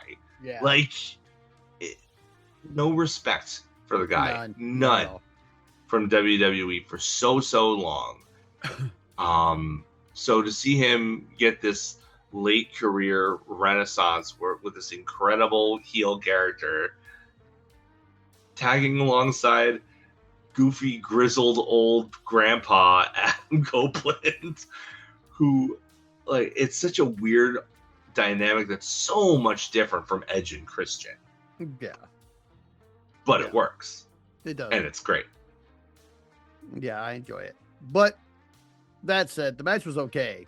And it was all right. But and Christian Cage and Adam Copeland do end up taking the win, but not before they try to hit. They're trying to. What was great about it was Copeland popped up Finlay so that Christian could spear him, which was I think that should be the finish. Yeah. That their finisher, their tag finisher. And Cage, or one of them, I think it was Cage, went to make the pin. And then Connors, oh no, it was Copeland that made the pin. And then Connors comes in the ring and shoves Cage into the referee to both break up the pin and simultaneously cause a ref bump, which is just efficient. And I can't hate on efficiency. And that's when Finlay gets the shillelagh. Yeah. And so he's cleaning house, and he's about to hit Copeland with it, and then the lights go out. Yeah. And at the top of the ramp is the Bang Bang Gang. And it's Ace Austin, it's Juice Robinson, it's the Guns, and they're doing the little circle thing that's so cool that they do. And then the lights come back on, and in the ring after, like 14 months, something like that. Yeah. Jay White stands face to back with Finlay, who, as the lights come on and he hears the crowd reaction, it was a great moment for Finlay because you could see it written on his face. Ah, crap! I know who's behind me. He's behind me. He's fucking behind me, isn't he? Fuck. And he knows who he is. Oh, he's not who. It's not. There's someone behind me. It's like, oh, he's behind me. Yeah. The guy that I usurped the Bullet Club from. Yeah. And he swings for the fence with the shillelagh, but gets caught in the Blade Runner and hand delivered to Adam Copeland, who spears him and covers him for the win. It was beautiful. Great finish of the match. The match itself was okay. The angle was better. The finish was fantastic. Mm-hmm. As somebody who's admittedly, historically, not like the hugest Jay White fan, I was glad to see him back. Yeah. I think that there's certainly room for him. But if he's going to be he and the Dogs are going to be facing off, they need to, as I said earlier, they need to even these numbers out. Because as it stands, for the people who can get into this country, the Bang Bang Gang has 5 people and the Dogs have 2. So 3, and when Gabe can finally get back into the States, that's still 5-3. So either somebody needs to turncoat, or they need to add some numbers. Yeah. But I especially liked it because it gives the Dogs something to do coming off this loss. Yeah. Like you already see the road. It's a lot of times with these title challengers, you don't see, okay, they lost and now what do you do with them? Nope. We already know what's coming next. So and it should be fun because every single one of those guys is a goofball, and I love me some goofballs. Goofball chicanery. So yeah, give it to me. I like it. Yeah, I am excited to see what we do with the Bang Bang Gang from here because I have been waiting for Jay White to come back. Oh man, you're a bigger fan of him than I am. I don't know what it is. I love a defensive wrestler, man. He is the best. So I just, I thought it was good. After that, we get to our Owen Hart Foundation Women's Tournament Final with Mercedes Moné versus Maya World, and my absolute favorite match of the night with a very typical Mercedes Moné ending for me. That basically means that I loved this match all the way up until the end. And I'm sorry, but this is completely out of personal bias this time because Yeah. I am a huge fan of Maya World. I think she's a wonderful fucking person. And I think she deserves the fucking world. And I think she should have won this fucking match. And I think though that's why they did. Well, first let's talk about the match. I think that it showed both competitors should be really given a lot of praise, not just for the match that they laid out and that they delivered, but the fact that there were major factors going against them. Yeah. And they handled it really, really well. Like, Maya World had a wardrobe malfunction and she had hair malfunction. Like, it was just not her day when it came to that. She still managed to really, really gut it out. And the fact that the quality of the match didn't suffer at all because of it, when it could easily have, is testament to these two women. At one point, Mercedes, as Maya was in the corner, thankfully off screen for her own privacy, trying to take care of her top, Mercedes was doing just great heel work, because she was out on the outside, and the ref Aubrey was out there helping Maya, and so the crowd was getting restless. Mercedes took control of that crowd and had them like count down as if she were counting out Maya, and then as soon as she got close to 10, she bails and she's like, "I'm not giving you idiot fans the satisfaction." Like, it was just veteran, just mastercraft stuff. It was, and it was in service of protecting Maya. Yeah. Which was the most important part. Like, I honestly, like, to me, that was part of, as much as I love the actual action and the story that they were told, that was my favorite part of the match, because it showed me that I am justified in rooting for these women as people, because they take care of each other, Yeah. I thought it was, I thought the match was fucking amazing. Yeah, I don't think it suffered at all for any of the malfunctions or anything. Yeah. Mercedes did a service to Maya. Oh yeah. In taking, she made it look like $1 million. She took some moves off her that she hasn't taken off anybody else. Yeah. Like some power bomb to the outside off the apron type shit. Yep. Mercedes gave her a lot. That's one of the reasons why this was one of my favorite matches, because they really put on. They had a lot of time to work with too. I think it was around 23 minutes or so. Yeah, long as hell, man. I was like, there were so many, like, I was surprised at the length of it, because there were so many times, like, way earlier in the match, I was like, oh, it's already over. That sucks. And it wasn't. I was like, oh, okay. Yeah.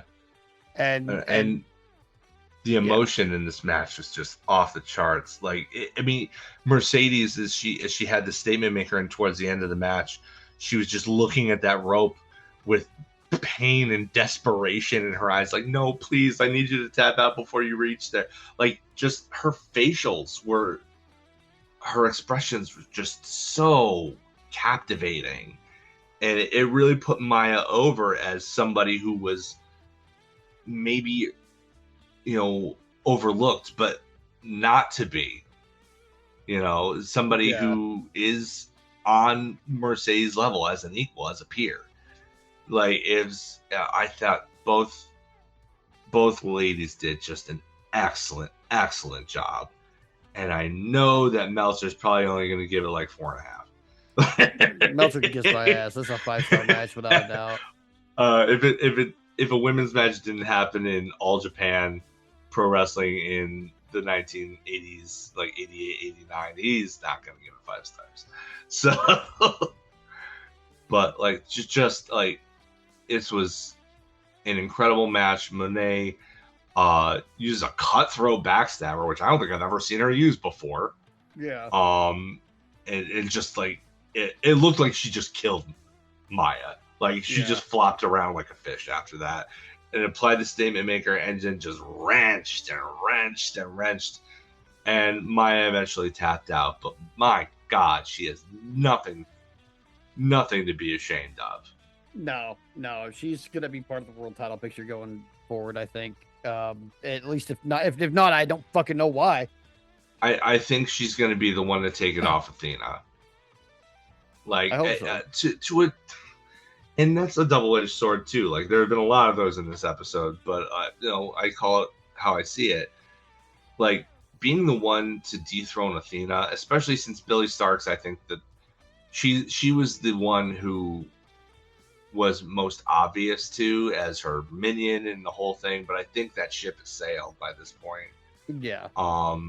Like they'd had two different opportunities to do that, and they haven't pulled the trigger on it either time. Yeah.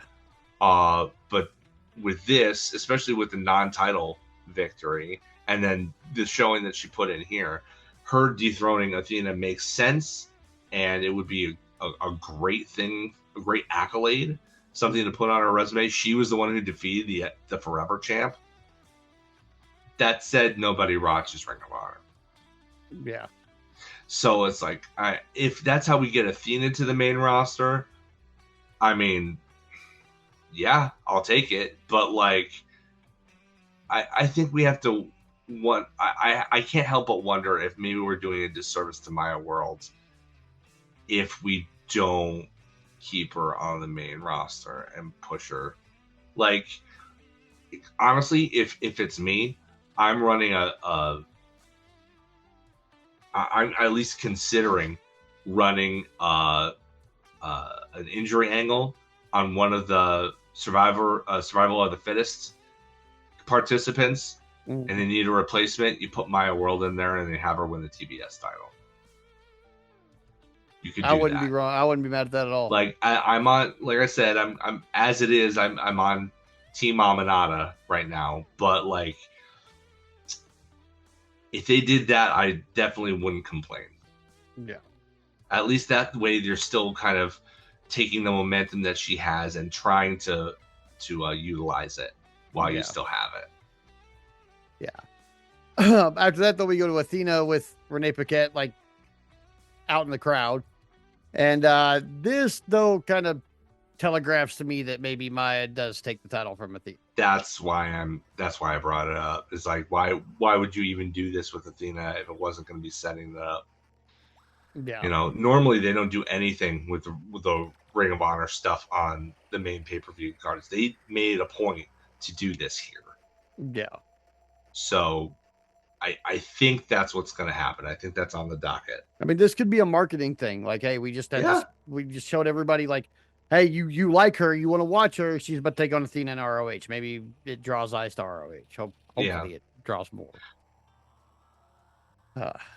After that, though, we've got our 12-man steel cage match with our circular cage that goes all the way around the ring that is now called the Death's Door. God, this was so much fun. Oh, man. This was a different tone to literally everything else on the card. Yeah. And I think it bumps it up like half a star just for being unique on this show. Yeah. Like, it's just, this was, all the heels came out with the t-shirt, right? Yeah. Some of them are definitely less into wearing it than others. Yeah. MJF has it on the back of his robe. Then all of the conglomeration team, the Mark Briscoe team, each one of them has a backpack that they bring with them. So that there's going to be stuff going on there. Darby immediately goes to the top of the cage and just leaves the backpack there. Chekhov's backpack. We'll get back to that. Yep. And just so much crazy stuff happens. Absolutely nutso stuff. Okay, so what was your favorite part of this match, and why was it Lio Rush? Oh God, Lio Rush. Okay. I think this is a match of backpacks. You can tell almost the entire story of the match between the weapons brought in from backpacks. Okay. So I think the first one is Kyle's, right? Yeah. Well, technically, the first one is Roddy's. He has Okay, that now hockey bag. tell He's me not in though, there yet. you don't think Leo's already in the hockey bag? Not the way he was tossing it around. I don't Strong. know. I mean, Leo doesn't weigh a lot, but he weighs, especially balled up, it would be a lot more difficult for Roddy to throw him around than he threw that bag around. Okay. I think there was something in there, but I don't think it was Leo yet. But for the sake of kayfabe, let's just say he was. That was what was used first, even if he didn't open the bag. Right. The second one was Kyle O'Reilly, I think. He had a whole ass Nintendo Entertainment Center in there. Oh my god, I cringed so hard when he pulled this out because I know how durable those fucking things are. Yeah. And I was like, somebody's about to get busted up with a fucking Nintendo. He had two controllers, and I think it was, he gave it to somebody. Who was it? Was it Roddy? Who was swinging them around? Dude, like, if and just you hitting have people fucking, with the controller. Oh, if you're our age and you have a sibling, you've been hit with one of those controllers before, and Yeah. you know that this was like the most painful part of this match. Yeah. They were whipping people with the cords, and then he busted. He like took a running start and hit Kyle in the forehead with the Nintendo and busted him open. I knew as soon as that bitch came out that was going to happen. I was like, somebody is definitely bleeding because of this fucking Nintendo. And they almost killed, who was it? Somebody took a bump and landed with his head like right next to the Nintendo. And I was like, they would have killed him 2 inches over. 2 inches over, he'd be fucking dead. I think it might have been Kyle also. I think it was Kyle. But he would have been fucking dead 2 inches to the left. Like straight up, that Nintendo would have killed him. Which is a funny sentence. It is. But yeah, like, it was Briscoe who was whipping the controllers around because of course it was Briscoe. Yeah, that's who it was. And then they used it to clothesline Fletcher, and it was awesome. Let's see. The next backpack was Briscoe's, and then it was full of tacks. Yeah. So MJF back body drops Darby Allin onto these tacks, but he does the extra flip so that he lands on his front, face. On his face, and his face. I don't think I've never seen Darby make that face before. No, I haven't either. I think he might have realized immediately that was a bad fucking idea. Yeah, like that was the look of a guy who realized he made a fucking mistake. He does not usually regret things. I think he regretted that. I think he did. Yeah. And I think it's all about the tacks in his hands because he had a bunch in his hands. Yeah. Hands. And the way he hit it too, such velocity, so like, hard. Jeez Louise! Oh, that was just a he had like one of these on his face. Yeah. Like, sick. But MJF gets a push broom and makes things worse by pushing them all the way to the outside instead of just like, pushing them underneath the apron or something like that. Yeah. But makes the mistake of leaving the broom between his feet as he goes to pose, and then Orange Cassidy just low blows him with the broom. Yeah, I thought that was great. He goes around like, this is so much bad. comedy in this. He just pulls it up. Yep. And that's when we get Orange Cassidy's backpack, and it was a gift from soccer mom Willow. They gave him orange slices, like she was their soccer mom. Break. And then Fletcher tries to break this up, but because he's bleeding, they take this seemingly innocuous comedy thing and just squeeze just a whole bunch of the orange juice and the citric acid into that open wound. And his eyes. And his eyes. I don't know what it's like to be stuck with thousands of tacks, but I know what it's like to have a paper cut get into something with citric acid. That hurts. It hurts so fucking bad. So bad. Like, even like there have been times where like I have a bad habit of chewing my cuticles, right? Yeah, sometimes I do it too. I rip off some of my skin, but my son is diabetic. He's also autistic and can't wear an insulin pump at the moment until we can kind of trust him to not yank it out. So we have to do like finger sticks in the whole thing, and you have to use alcohol swabs to sterilize it. Well, sometimes that alcohol gets into those chewed off cuticles, and that stings like a bitch. Yeah. I can't imagine that sensation on my forehead and all over my eyes. Oh my! Kyle Fletcher is the toughest man in AEW. Dude, God, he as is. far I'll as tell I'm you what, concerned. man. Oh, that's the only part that I really cringed at for the whole match. Yeah, I was like, oh God, really? Like that and the Nintendo. it elicited a huge pop, a huge Yeah, it reaction from did. the audience because everybody knows what that kind of feels like, Yeah. even if they don't have any other basis for comparison for the other wrestling kind of tropes. They know what that feels like, and it Yeah. is not fun. Nope. Then later Okada and Takeshita go one on one, and Takeshita, it takes a while. Like gets kind of goofy waiting for Okada to finish. He's begging off for what seems like forever as Takeshita reaches into this bag, and he milks it for all it's worth. Turns out there's nothing in the bag but Takeshita's middle finger. I thought that was great. Such a good. After about 30 seconds of them milking it, I was like, he's gonna flip him off. Oh he's yeah, just gonna flip him off. I got to see a clip of that from the Japanese side of things, from the New Japan World stream of it, and the commentators could not contain themselves. They were cackling. It must have been their favorite spot. I thought it was hilarious. And then the final, I mean, there's a whole bunch of stuff that happens then Leo.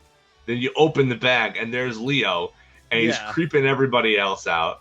But the best part was that not only did he kind of dispatch Kevin Knight, who bumped like a fiend for him, for the record, but he lived up to, like, I don't think that he was ever initially going for the Gollum thing as part of his presentation, but people compared him to that, so they played into that with this, because MJF had the Dynamite Diamond ring on his finger, and he all but said "my precious."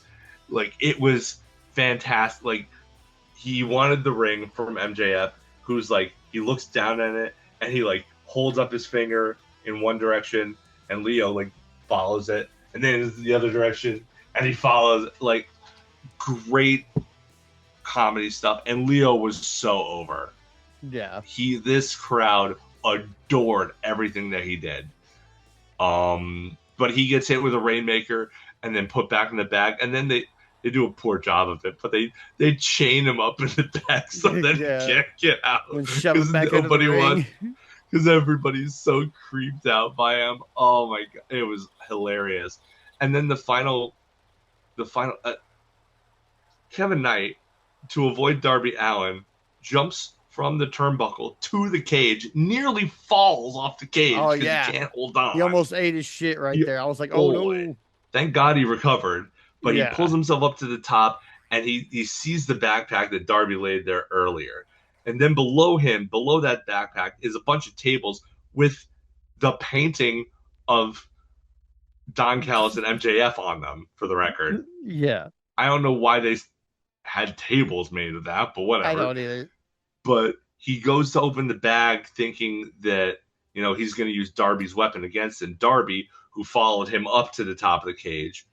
And all of a sudden, this thing explodes into sparks. It's a bomb. It's like a Looney Tunes bomb. And he just falls right through the tables. But there were 4 tables set up, two on top of each other. And he fell through the 2. He only fell through the top 2. The other 2 stayed. I was like, oh, that's got to hurt like a motherfucker. Those must have been the New Japan tables. That was the New Japan element of this match. Maybe. I am the table. I am the table.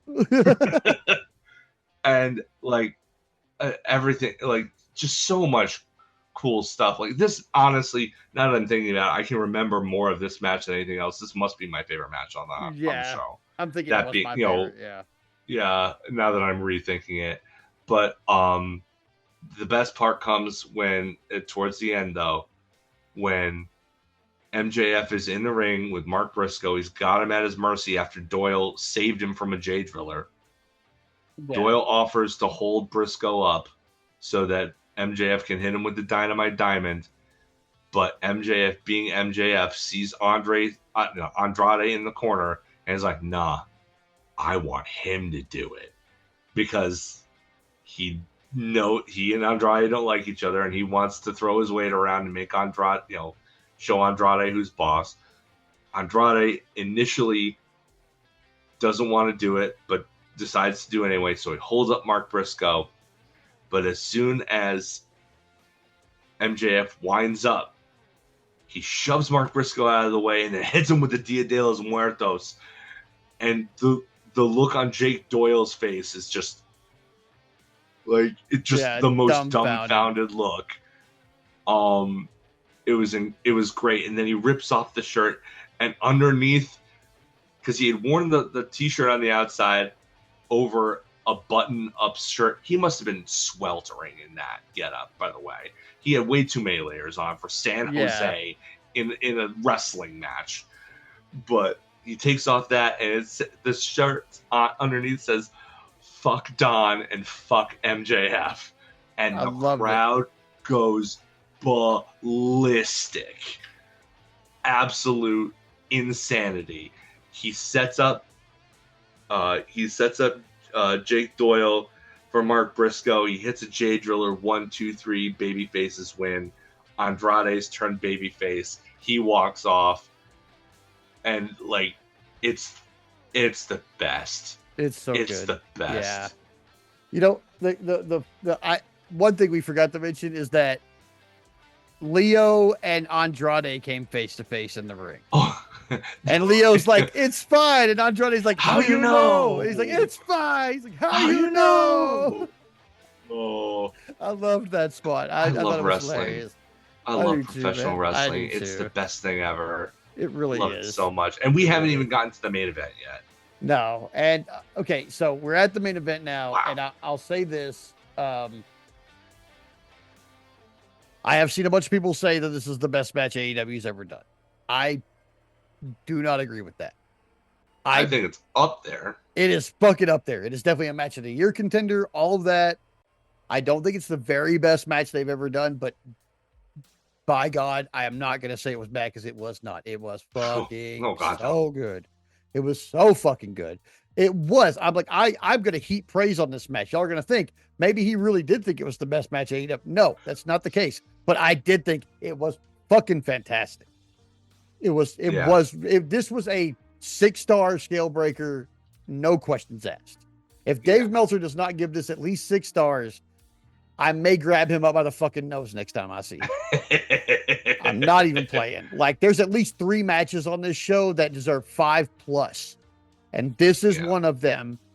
And he might get grabbed up by his bulbous ass alcoholic nose next time I see him, if he doesn't fucking treat these things with the respect they deserve. So, that being said, let's get into this main event, because Swerve and Ospreay never disappoint me, and that trend continued here. Yeah. Oh man.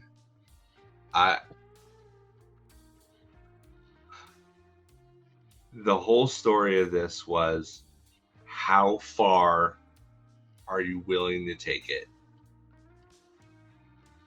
They both bled buckets. They both used moves from each other's pasts. They both just wouldn't die. No. There were a couple 1 counts after finishers that just had the... I can't tell you how many times I thought this match was over. I thought it was over 12 different times. Death Riders came out to encourage. The finish of this was just incredible, just so laid out. After they've done nearly everything they can to each other, the Death Riders come out to encourage Will, and it looks like Will is at Swerve's mercy. And this is after Swerve kind of flirted with accidentally turning too, because he hit a rabbit punch on a grounded Swerve that the crowd did not like. Yeah. They did not like that. And Will wisely stepped away before he accidentally got a reaction that he didn't want. But yeah, he gets a house call, and it turns his entire body to face John Moxley on the outside, and he like hulks up because, and then he hits him.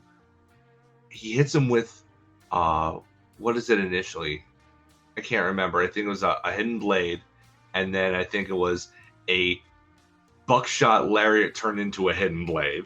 Yeah. And then it was a paradigm shift, followed into a Death Rider, and then finished off with the Tiger Driver 97 or 91. I knew that Tiger Driver was coming. Yeah, it had to. I fucking knew it, man. The story demanded it. It did. It did. I was like, like, who is going to go farther?